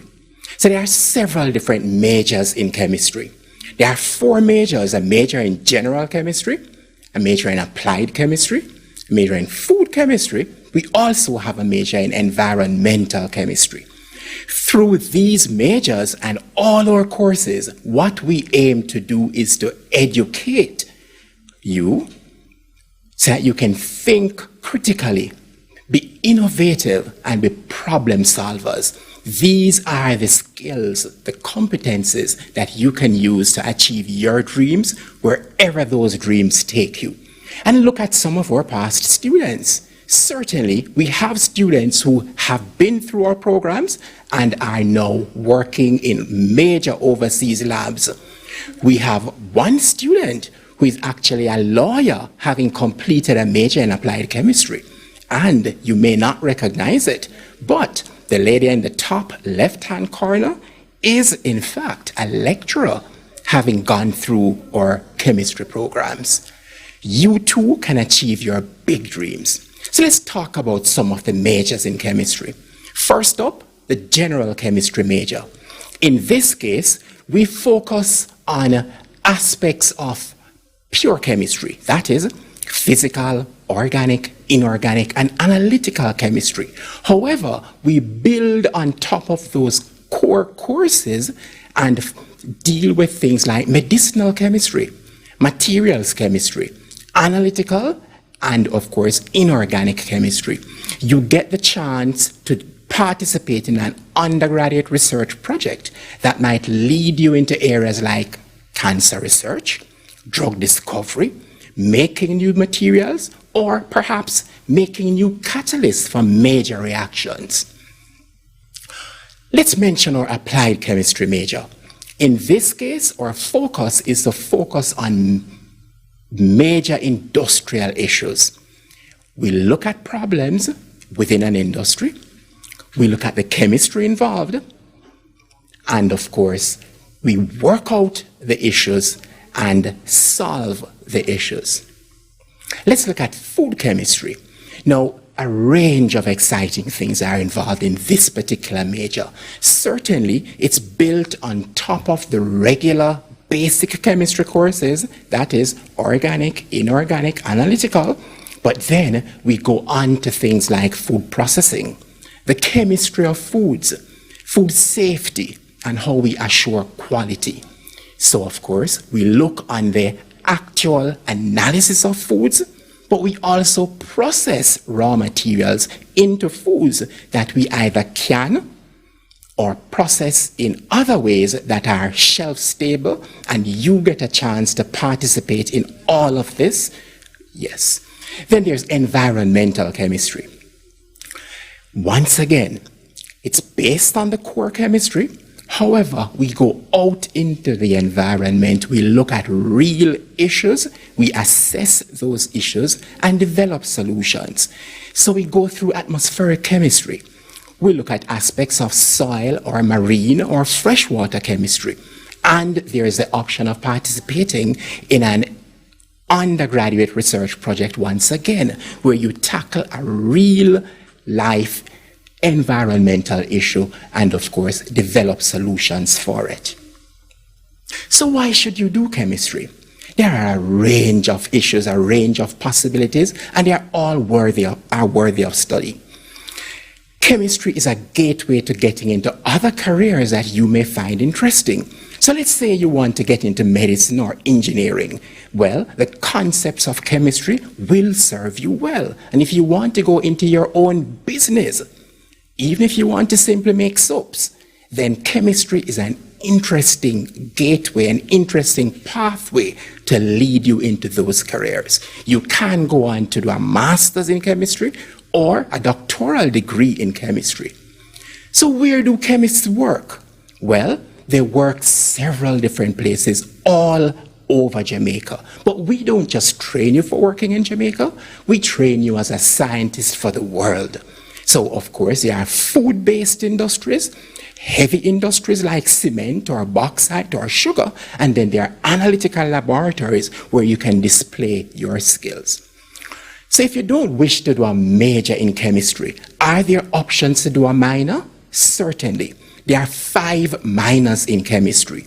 You could, for example, be doing a major in physics and pair it with a minor in chemistry, a minor in general or food chemistry. You could be doing a major in biotechnology, for example, along with a minor in food processing. So, of course, 5 minors, and you can simply select the appropriate courses to augment the major that you may be doing from a different department. So, are there special degrees? There are 3 of them that we would like to pinpoint. There's a special chemistry degree. So what's that?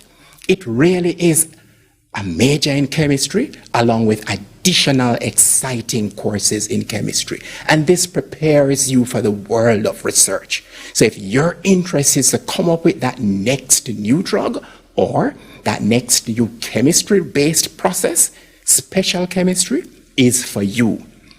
But what if you want to teach chemistry? Then we have a major that is a Bsc degree that is especially geared for that. It's the Chemistry and Education degree. And if your view is to go on to be a manager within the chemistry environment, then there's a chemistry and management degree. We have a range of different courses, applications of organic chemistry in medicine and agriculture, for example, chemistry process principles. But for now, we just want to focus on those which you might be doing in your first year. The preliminary chemistry, if you're entering with CSEC passes, or level 1 chemistry, if you have CAPE chemistry. Now, let's talk about the level 1 chemistry courses. These are brand new courses. You will be doing these courses for the very first time. We have, within semester 1, Chem 1810, Chem 1820, and Chem 1811.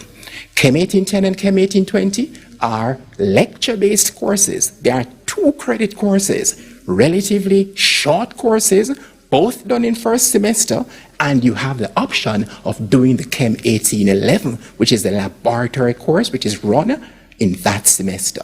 In semester 2, you could go on to the Chem 1910 and the Chem 1920, and of course, there's a lab which goes along with it as well. These courses qualify you if you wish to move on to medicine, engineering, or any other discipline that requires chemistry. How do you register? Simply make sure you have both units of CAPE. And then you register for Chem 1810 and Chem 1820 in first semester.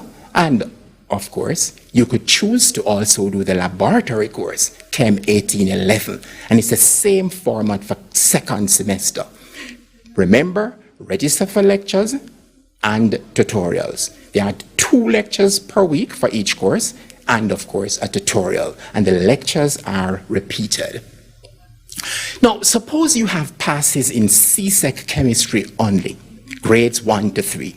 Then you could register in our preliminary chemistry program, Chem 901 and Chem 902. Chem 901 for first semester, Chem 902 for second semester. So, do we do math in chemistry? Yes, we do a little bit of math. However, it is math which simply complements the chemistry. It is math which simply gives you that extra edge to appreciate concepts which will help you to understand the chemistry better. Not difficult courses, courses which you can manage and do well in. So there's Math 1185, which deals with a little bit of calculus for scientists and engineers, and there is Stat 1001, which of course is our statistics course. How are our labs organized? Well, we have labs Mondays to Saturdays, but no labs on Thursdays. Labs are 4 hours, and you only need to do 1 lab session per week. Many of our labs and lectures as well will be online this semester. And of course, we are confident that you will enjoy the labs. So of course, if you look at the individuals in this picture, you can see that a broken foot does not distract you from attending your labs. And some of our labs will actually be virtual, and hence you can access them from anywhere you are. How are we examined? Well, many of our exams are going to be online. It's key that you prepare, simply attend your lectures, pay attention in your labs and tutorials, work hard, read widely, and the exams will be a mere formality. The exams are a first step to graduation or to moving on for other courses, so prepare carefully. Now, let's talk about some other aspects of chemistry. We have a Chemistry Honors Society, and we know that once you give all your attention to our courses, you can be inducted in our Honors Society. There is a place for you to shine. What other facilities do we have in chemistry? Well, we have an in-house book rental system, we have peer-led tutorials, and of course, we have the UWI Chemical Society. The Chemical Society meets weekly on Thursdays, and they take you on trips to industry, and you get a chance to discuss several different aspects of research and meet persons who live and dream chemistry.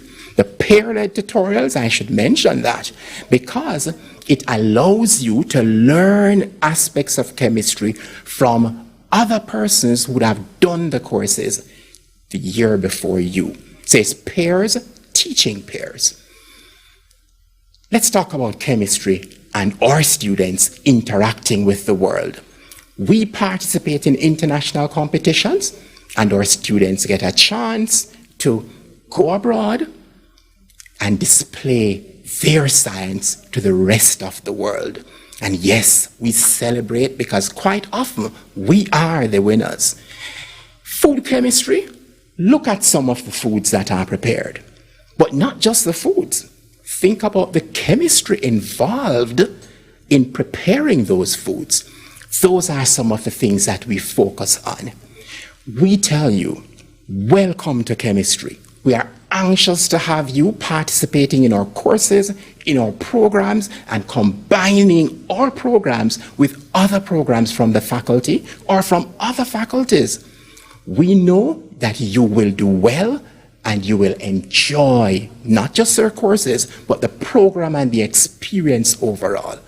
Chemistry is your place to shine. It is the place where you can hone your skills, be your best, and fulfill your dreams. We'll certainly take a couple of questions, and remember, experiment with a chemist. You will love the reaction.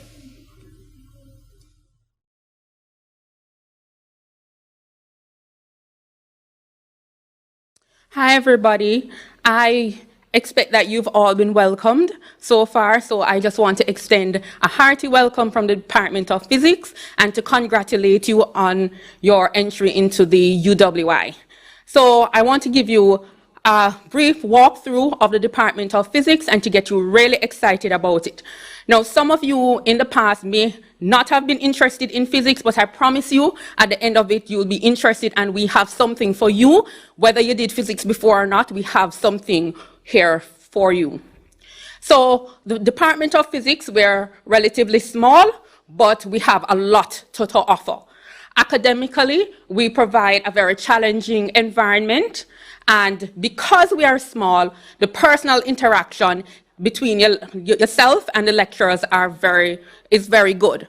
So in our department, we will offer you what is very practical, a very practical experience, a very hands-on and very fun experience.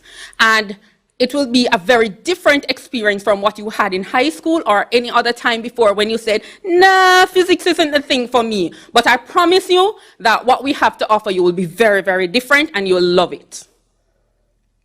So we have 5 majors, and these 5 majors we've designed to give you an entry into the world of physics, into areas that are quite exciting and on track right now. So if you're into theoretical physics, so if you've watched Big Bang Theory and you really like it, and you want to be a theoretical physicist, if you want to go into things like astronomy and so on, general physics is the major for you.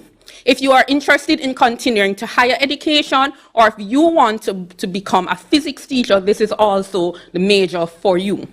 If you're interested in telecommunications, control systems, engineering types of solutions, then we have an electronics major for you. And if you're into computer science, don't worry, we have an offering that allows you to combine electronics and computer science. Then we have a very exciting area. It's called material science. So this is the physics of materials. This impacts every single area of life because it's materials. You can go into any type of manufacturing industry. You can go into forensics, and you can work in the standards industry where we'll look at what is it that they have given us. Is it really doing what it says? So another very hot topic out there is energy and environmental sciences. So any type of industry that you're going to know, the big thing for everybody is renewable is renewable tech, because everybody wants to save. So under our energy and environmental physics major, you look at renewable technology, solar, wind, hydro, integrating energy systems. You'll do courses like physics of climate, atmosphere, climate change, and fluids. You can take this to the Met Services and to other environmental agencies. So if you're interested, again, in physics in medicine, if you're into medical instrumentation, we have a major for you that is called medical physics. Recently, we developed 3 new programs that will take you way out there if you want to be working among the hot topics and the hot researchers now. So we have climate science and electronic systems. That's an entire program that you will do when you come into our department. So we have electronics and alternative energy as another program of choice. You can do biomedical instrumentation.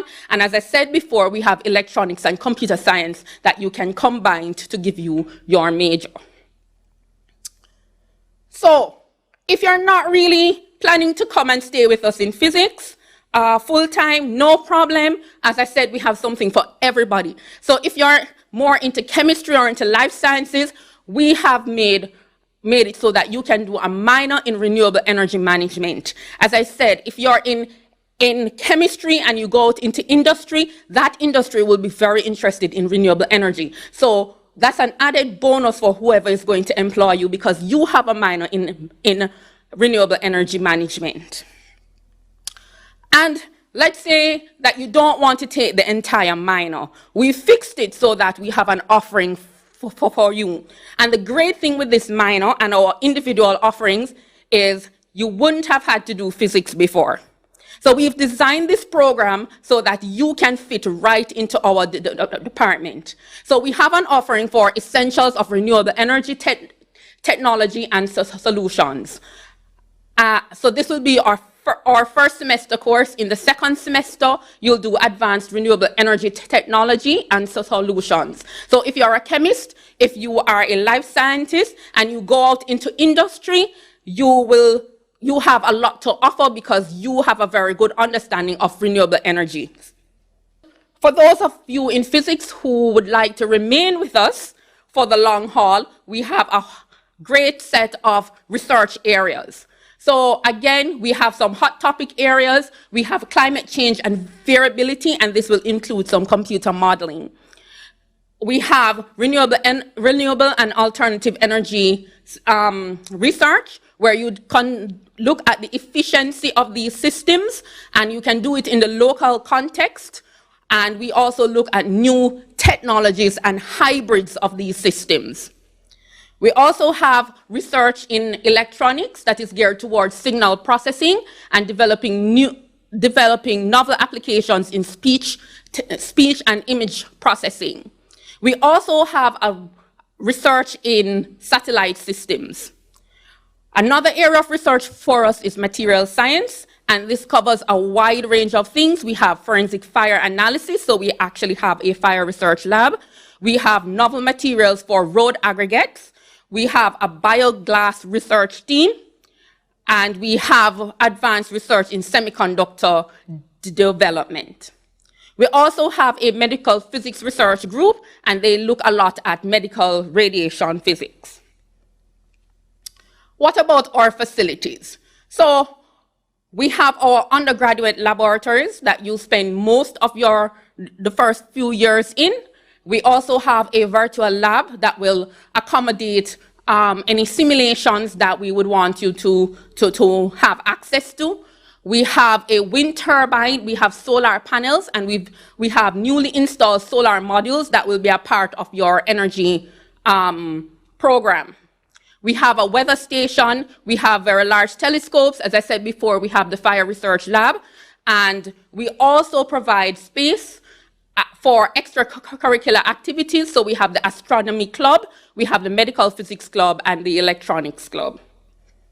What do you need to do when coming into our program? So coming in, you have, there are different levels that you will enter at.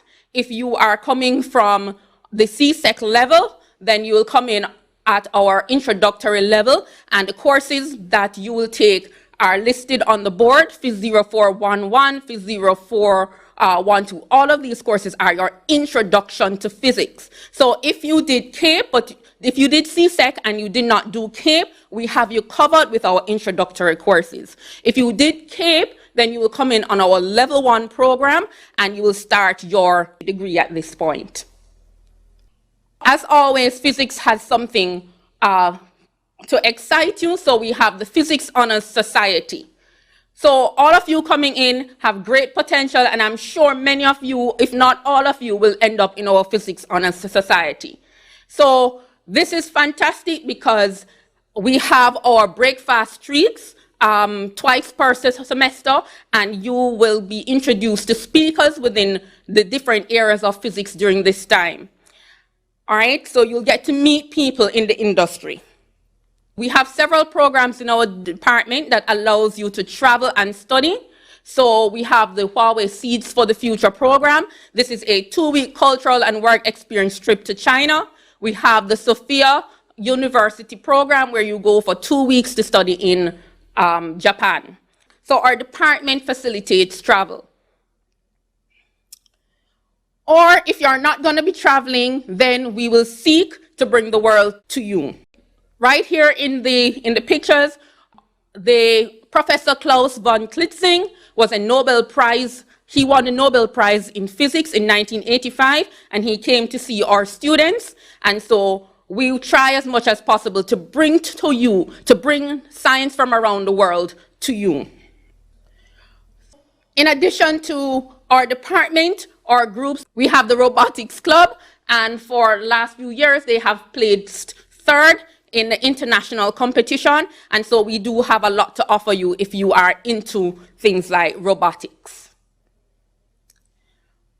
Okay, so we will have career talks for you, and so if you click the link, if you go to the web page or Uwi Physics web page, you will be able to have access to our career talks.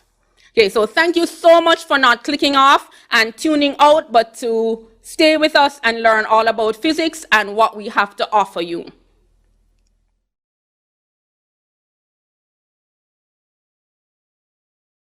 Hello and welcome to the University of the West Indies Faculty of Science and Technology. And in particular, the Department of Geography and Geology welcomes you and congratulates you on making it on this milestone. My name is Thera Edwards, and I am the map curator in the Department of Geography and Geology, and I'm very happy to be sharing with you a little bit about the department that I call home here on campus. First, I'd like to introduce you to our head of department, Dr. Donovan Campbell, and to say that he and all the other staff are delighted and will look forward to seeing you when you come out in September. So what is geology when we have this geography and geology department? We have geology as the science and study of the earth, its composition, structure, and physical properties. It's looking at the earth's history and processes that shape it. And so geologists study the physical structure and processes of earth. And they also seek to understand the long-term history. We're talking the millions of years kind of history of the planet. And what is geography? Geography is a study of the earth's landscapes, peoples, places, and environments. And what I like about geography, it's like just about everybody's subject because it bridges that gap between the social sciences, people, what we call human geography, and the natural sciences, what we call physical geography. So how do you get to geography and geology, or what would you need if you're interested in registering in this department? First of all, they're the basic faculty requirements of 2 science subjects at CAPE. And if you are going to be doing geography, we ask that you have done CSEC geography to be able to do geography at the University of the West Indies. Now, just a little bit of note about some of our requirements in the department. We are a Get your hands dirty, get out there and experience what you are learning kind of department. And so we do field work and we have field trips. The field work and field trips are often on a Saturday or Sunday or both. We do have weekend long trips. And as a result, you have to be prepared to do classes on those days. And those field trips and field work are mandatory for the courses that you're doing. We also have tutorials where we go through what you are learning in lectures in a little more detail, and those are also compulsory, mandatory classes.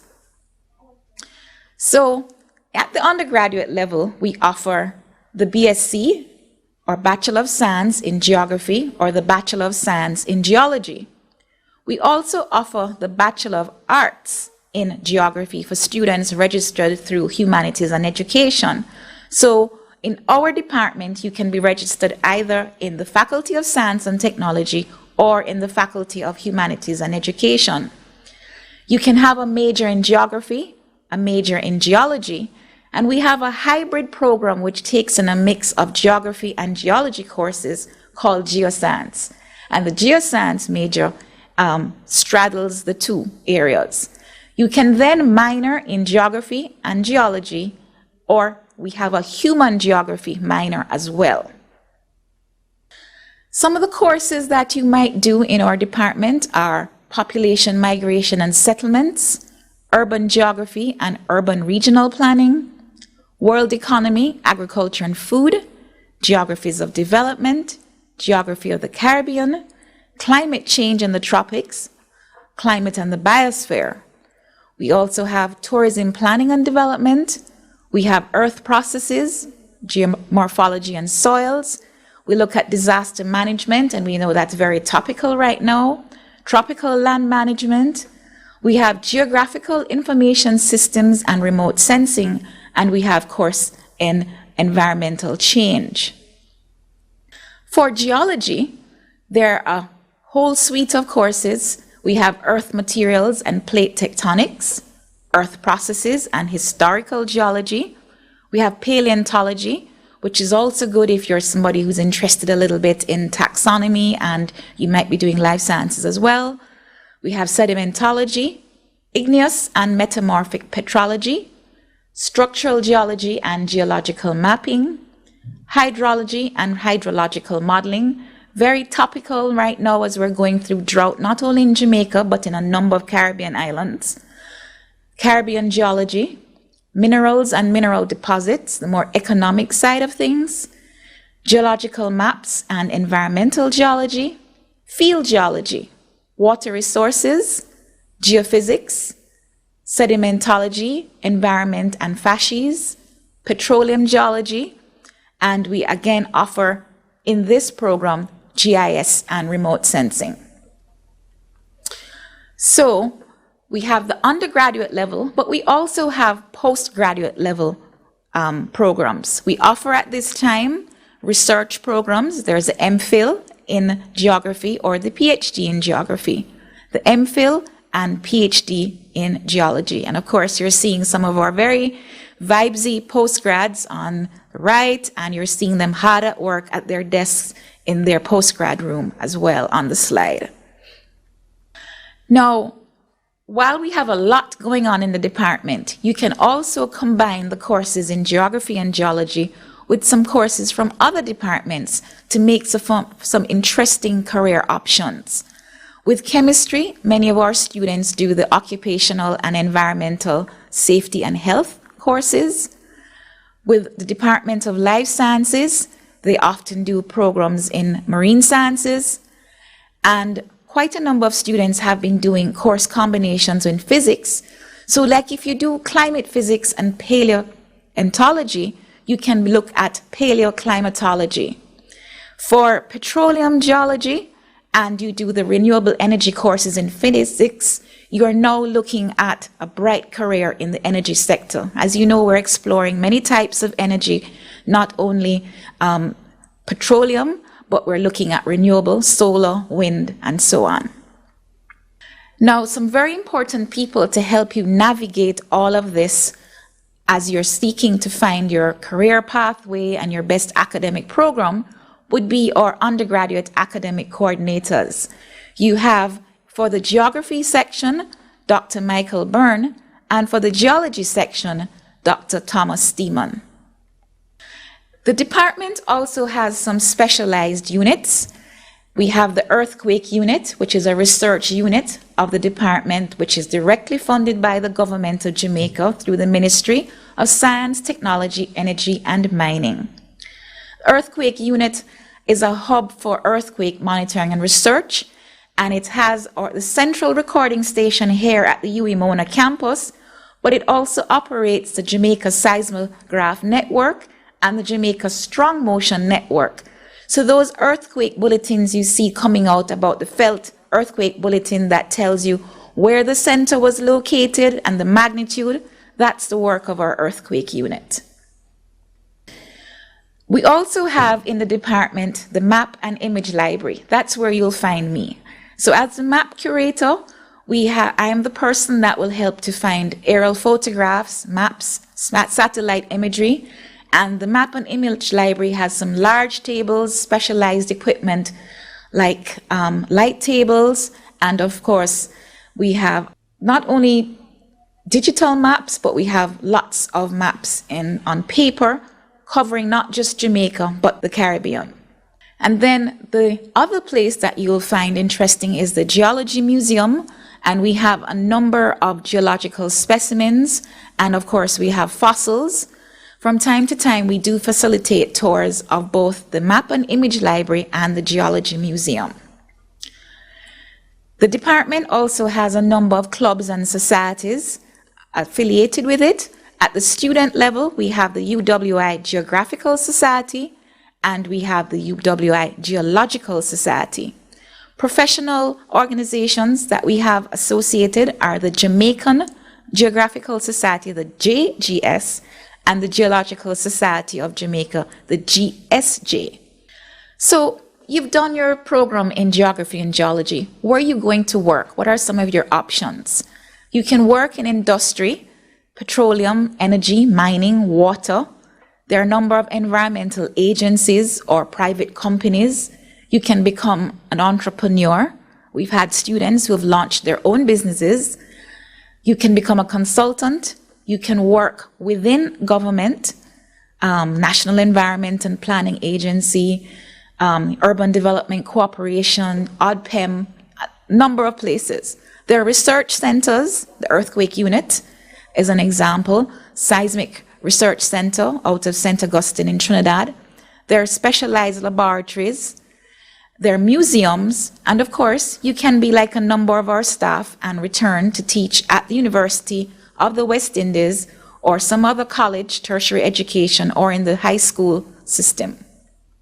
So you can look at careers in urban and population geography as a geographer, urban and regional planning, geomorphology, economic geography, cultural geography, music and the creative industries, biogeography, climatology, disaster management, or very, very much important right now, geographical information systems as one of those careers that you can pretty much travel with, and it's very portable as a career.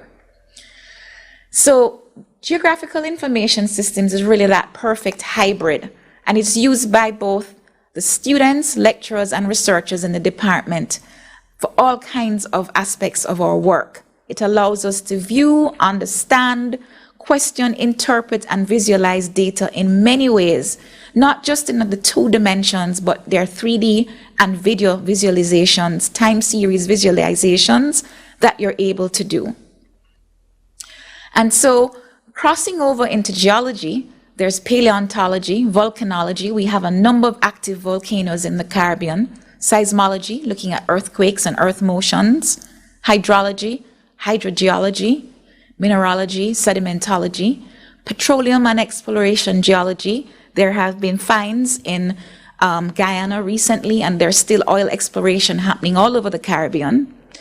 There's planetary geology, marine geology, disaster management, and of course, curating and consulting jobs. And so I'd once again like to welcome you to the university, welcome you to the Department of Geography and Geology.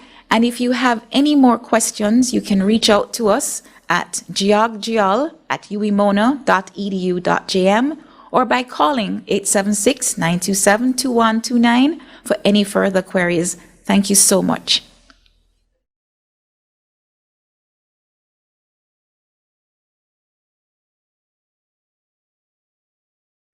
Welcome to the university. Congratulations on your acceptance.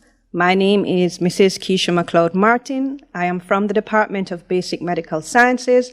I am here to talk to you about doing biochemistry as a course this year. Biochemistry is generally located on one of the tallest buildings in the faculty. We have new labs with updated equipment.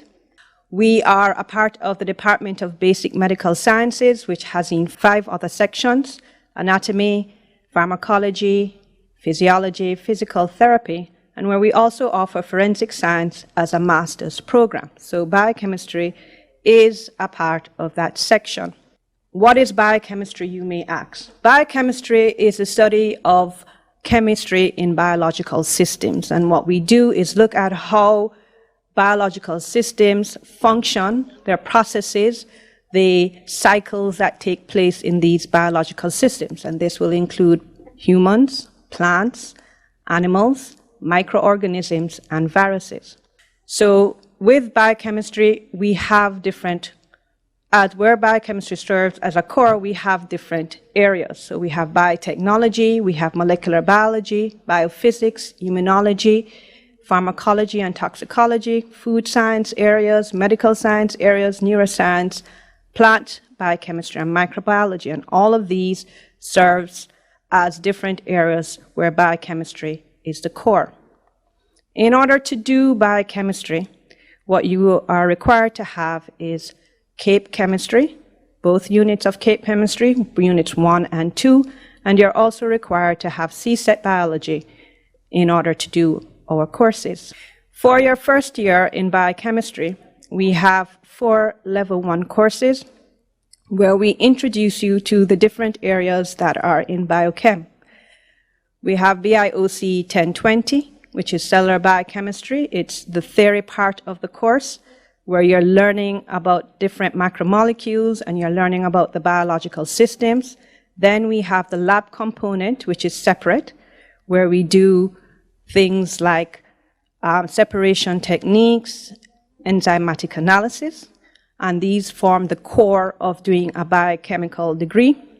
Then the other area is called MICR 1010, which is Introduction to Microbiology and Molecular Biology, where you learn about microorganisms and you get a little bit of information about doing genetics. Apart from that, we also have the labs that are associated with that section, which is known as MICR 1011, where you learn to do basic aseptic techniques in culturing microorganisms, where you learn how to use a compound light microscope, where you learn how to do DNA extraction and DNA digest. Apart from doing those level 1 courses, if you intend to do a major in biochemistry, you're also required to have Chem 1901 and Chem 1902 in order to further your degree in biochemistry. In terms of progressions in biochemistry, once you've reached your second year, we have 3 level 2 courses. One that looks on biochemical systems, which is known as BIOC 214, and then that is done in the semester 1. And then after that, in semester 2, we have molecular biology 1 and microbiology, which basically builds on the basics that you have learned in first year. In terms of level 3, then we have majors that you can do. We do not offer any double majors or minors in the department. We only offer 4 majors in the department, one being a biochemistry major, the other one being biotechnology, microbiology, and molecular biology majors. And with each of those majors, you have core courses that are required in fulfilling those majors. Apart from doing your major, while you're doing your degree, you may decide that you want to do research later on. And so what we do is that we offer a research project, which is offered in our final year program. And what this does is that it exposes you to different areas in doing research. You get to develop your project, you carry out the research by yourself, and once you're finished, then what you will do is that you will make a final presentation and you will submit a research thesis which will be graded. And this helps you to determine whether or not you really want to continue in doing a research in the university. So, apart from doing biochemistry, we have found that students who combined their biochem majors with other majors within the faculty can build on in different areas. So if you decide to do biochemistry or biotechnology, molecular biology, and microbiology as your major, you could do it with either chemistry or life sciences, either as a major or as minor. And what that will help you to do is to do work in food sciences, in pharmacology and toxicology, neurosciences, biochemical engineering, drug testing, environmental sciences. If you combine it with math, physics, or computer sciences, then you can do things like bioinformatics systems. You can do nanotechnology. If you combine it also again with math and physics, you could do things like biophysics, artificial limbs and organs, biomechanics, climate change, population modeling. And so you're not solely bored down to only doing one major, but you can widen your horizon and choose other areas within the department to combine with our majors to enhance your degree. In order to do most of our degrees, you're required to do lab components along with them, and it's the combination of the labs and the lectures that allows you to pass our courses. We require you to have attendance to labs in order to complete our degree programs. Within the department, we have two clubs. We have the Biochemistry Club and we have the ASM Microbiology Club. The ASM Microbiology Club is associated with ASM America, which is the American Society of Microbiology. This is a local chapter. It exposes you to different job possibilities around the world in the area of microbiology. So you might be wondering, what can I do with my biochemistry degree? We have found that our graduates have been able to work in hospitals, they've been working in university labs, they can work in the food industry. Some people have even done their biochem degree and decided that they're going to do law afterwards, and so they end up being lawyers with a twist or a turn in doing environmental law. They can work in the cosmetic industries, they can do drug marketing, they can decide that they're going to publish books instead. So our graduates have found themselves in different job areas, such as the Scientific Research Council, the Forensic Lab, Grace Kennedy, different environmental labs, CEPROD, Benjamin's Federated Pharmacies. And so you will find that our graduates can be located in a wide variety of areas, from the alcohol industry to the drug industry, to the scientific research labs where we offer forensic programs. Thank you for your time.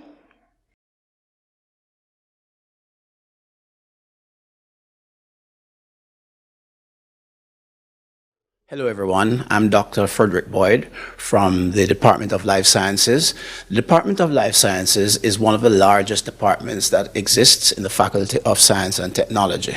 There are quite a few undergraduate students, roughly 1,000 undergrad students, with about 60 or so graduate students, with 20 academic staff supervising and directing research and teaching, and the support staff supports the academic staff and the students.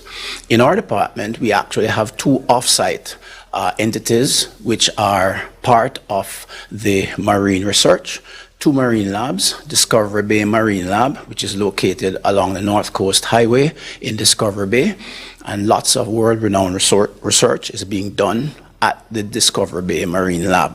Students actually go down and spend time there, whether undergraduate or graduate students, to do their research and their courses. Nearer to us, in Port Royal, we have the Port Royal Marine Lab, which is another site where marine biologists will carry out research, as you see in the inset slide. Dr. Dwight Robinson is the current head of the Department of Life Sciences. As you can see, he's a man who loves the field, okay, and he works easily between the field and his office and teaching and research. You'll see his email listed there as well. The Life Science undergraduate coordinators are Dr. Gail Prasad and myself, Dr. Frederick Boyd, and we are in the Life Science Department to help our students with whatever problems and issues they may have. A brief look at our courses, starting with our preliminary courses. We do accept students in the department who have not yet gotten their CAPE, or if they may have one CAPE. Preliminary biology is the course that is done. It's equivalent to CAPE biology and qualifies students to enter our biology program. You'll notice that there's one preliminary course per semester, and passing them successfully gets you into the level 1 and you start your degree. In the level 1, we have 4 courses which are run for approximately 6 weeks in each semester, starting with cell biology, then followed by molecular biology and genetics, where we learn a lot of the new diagnostic tools, followed by, in the second semester, taxonomy, which actually takes in all of the living organisms that surround us. Very interesting study of them.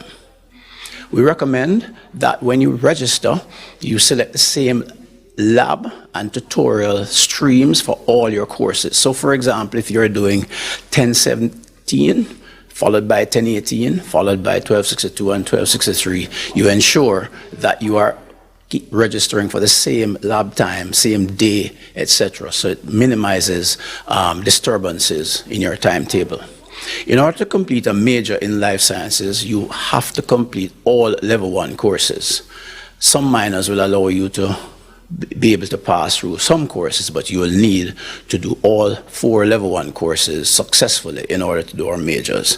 A number of courses from, for example, plant ecology. Our department is very strong on ecology, plant biotechnology.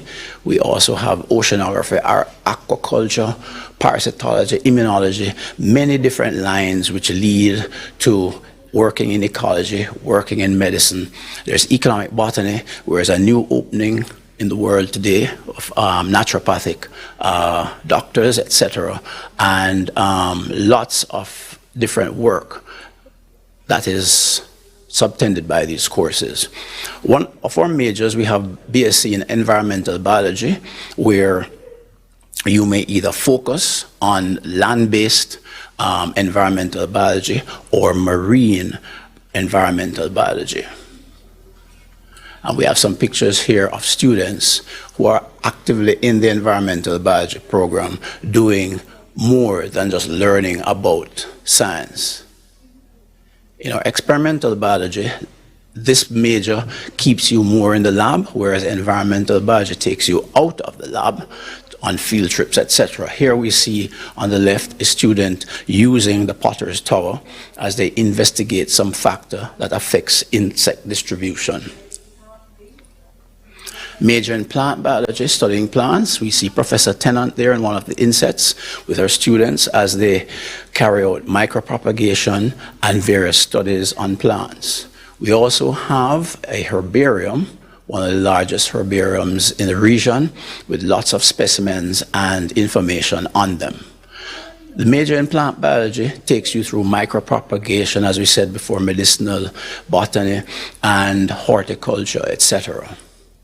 The animal biology major focuses a lot on the marine environment, but also on the aerial with birds and insects, etc., pest ecology, and all the various elements of this animal biology major for those who are more interested in the animals.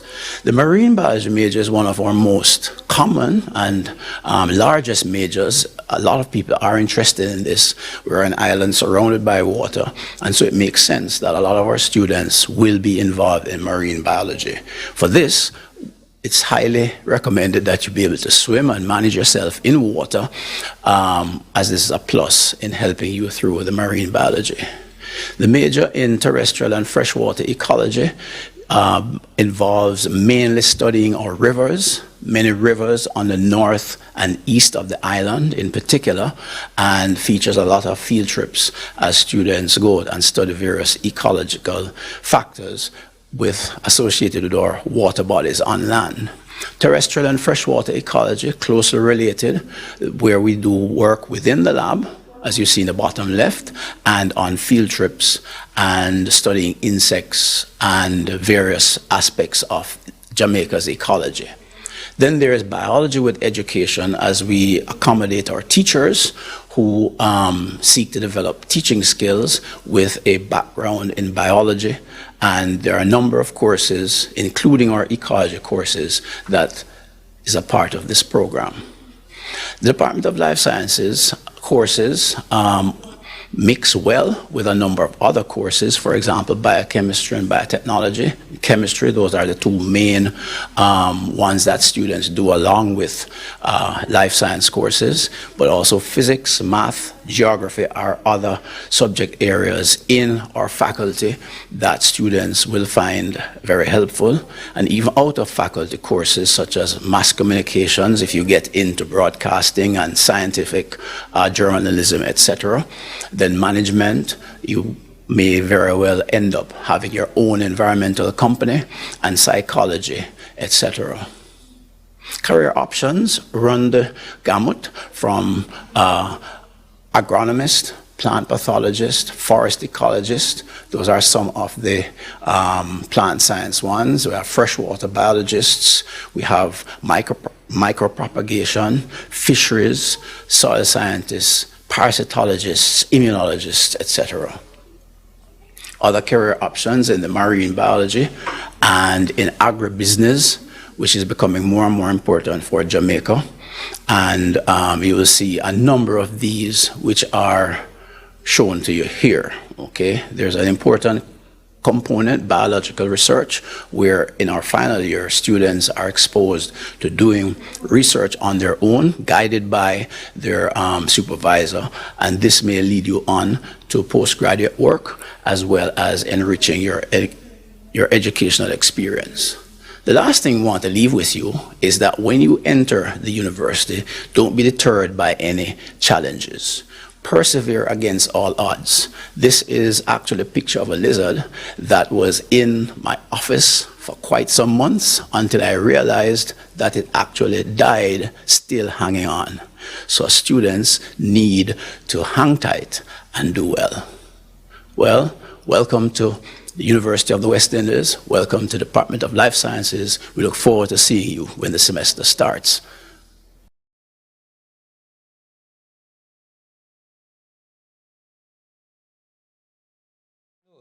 I'm Daniel Fokum. I'm here to talk to you about the offerings from the Department of Computing. So the department is home to 11 academics, and the head is Dr. Gunjan Mansingh, and there are two undergraduate coordinators, Paul Gaynor and myself, and the administrative support is provided by Mrs. Del Rita Young. So why computing? Computing is a superset of many disciplines formulated by the Association for Computing Machinery. And we'll just talk a little bit about what they are. Computer science, and we have a major in this, Bachelor of Arts or Bachelor of Science, is concerned with managing the complexity of implementing computation, looking at principles of hardware and software design. Software engineering is concerned with the efficient development of large software systems, whereas information technology is concerned with applying computation to real-world problems. We have a Bsc in information technology, and we have a software engineering major, as well as the software engineering mobile application technologies program where students spend 2 years in the Caribbean and then 2 years in China. We also have information systems, which is concerned with looking at the impact of computation on people and organizations. This discipline is covered through the computer studies option, where students cover courses in computing, mathematics, and some courses in economics or accounting from social sciences. We have had the computer systems engineering program, but that is not being offered in the upcoming academic year. Now, what do you need to major in computing? All you need are 2 units of a CAPE science subject. And what might be a CAPE science subject? Biology, chemistry, physics, pure maths, or computer science. So if you have 2 units of those, you're good to go. If you're studying, well, any of the computing disciplines, at a minimum, in the first year, you're going to need to study Introduction to Computing 1 and 2 in the first semester. The Intro to Computing 1 takes the first 6 weeks of the semester, and then the Intro to Computing 2 course, the next 6 weeks of the semester. In the second semester, you're going to take object-oriented programming. And then there are courses in mathematics for computer science, which you can do either in first semester or the second semester, and also one in computing and society, the impact of computation on society. Now, by the second year, you would have learned enough to develop interactive websites. Some of the course highlights for the second year include courses like software engineering, where students are actually going to implement a software system of their choice to solve some problem. You also have a course in dynamic web development. So students learn how to do web development. Net-centric computing, where students learn about networks like the internet, how we're able to build a network of that scale. And then there are courses in computer architecture and organization as well. And then by the third year, we're going to have the group project, which gives students a chance to put things together, things that they've learned throughout the program, to solve some problem. So in years past, we've seen students design, for example, a hardware-software solution to secure student laptops or backpacks in the computer lab. We've also seen a case where students have developed a system to schedule exams here at the university. So this is a chance for you to develop, for students to develop a system that could have an impact that's as wide-ranging, say, as Google or Facebook. There's also the internship course, where students spend a semester working with an organization, a business organization, on some and working on a computational task. And the organization interfaces with the university, the department, to make sure that the students are actually doing something that is related to computing. And in the upcoming year, we're also going to introduce a course where students are going to do development for mobile. So, chance to work on things that are relevant to society. All right. Where do our students go? You can get a job as a software developer or engineer. Some of our students, for example, have worked on programming the interfaces for some of the ABMs that you see for the Jamaican banks. You can work as well in telecommunication services, so developing new applications for cellular phones or web developers or just a general programmer or analyst. Emerging these days are roles as data scientists, or doing things like database administration, network or system administration, or support and testing and training. We also have students who are working as security professionals, so doing penetration testing to see if systems are vulnerable to being hacked. And I just want to include this quote from the World Economic Forum report. It says, emerging in-demand roles, among the range of established roles that are set to experience increasing demand in the period up to 2022 are data analysts and scientists, software and application developers, and e-commerce and social media specialists, roles that are significantly based on and enhanced by the use of technology. And of course, in the midst of this pandemic, you've seen the need for lots of technology professionals. Right? We're all working from home, depending on our networks, for example, and software. Okay, so where have our graduates gone? They've become computer scientists, software engineers, IT specialists. Some of our graduates have found positions with Google, Apple, Goldman Sachs, NCB, and many others. You can also become lecturer or researcher. Many of our lecturers in the department are also graduates of the department. You can become an innovator or an entrepreneur.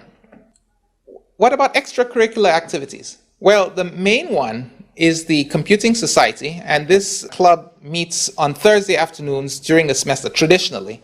Things would obviously have to change slightly in the upcoming semester just because of the global pandemic. You also have the chance to take part in programming contests.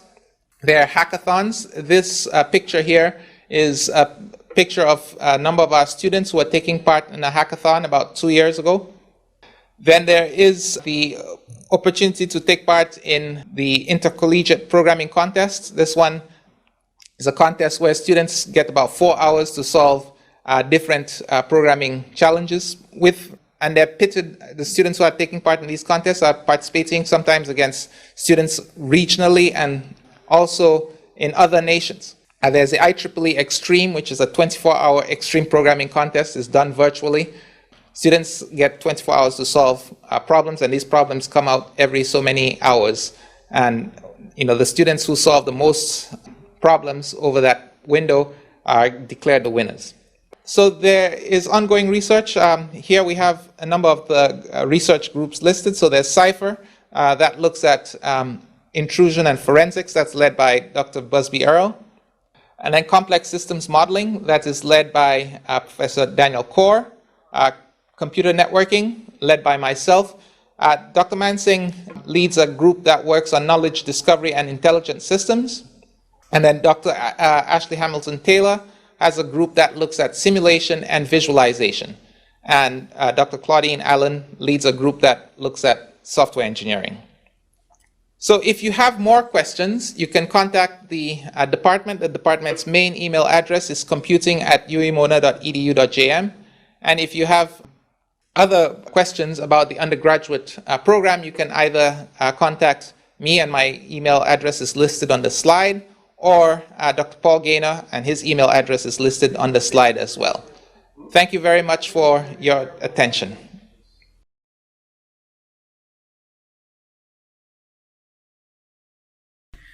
So we've come to the end of our little virtual pre-orientation session. And I would like to just say thank you to all our departments who came and made presentations, our department reps. You did an excellent job. Thank you to our colleagues from the Health Center, the bursary, and from the Guild office, and Dr. Mansingh for providing us with so much detailed and very important information. We are pleased that you stayed with us and spent the time to learn a little bit more about the faculty that will be your home for the next 3 years, maybe even longer if you decide to do postgraduate work with us. And we are most pleased, particularly because you have chosen the Faculty of Science and Technology, the University of the West Indies, to be your place to shine. Have a good day, everybody. Thank you.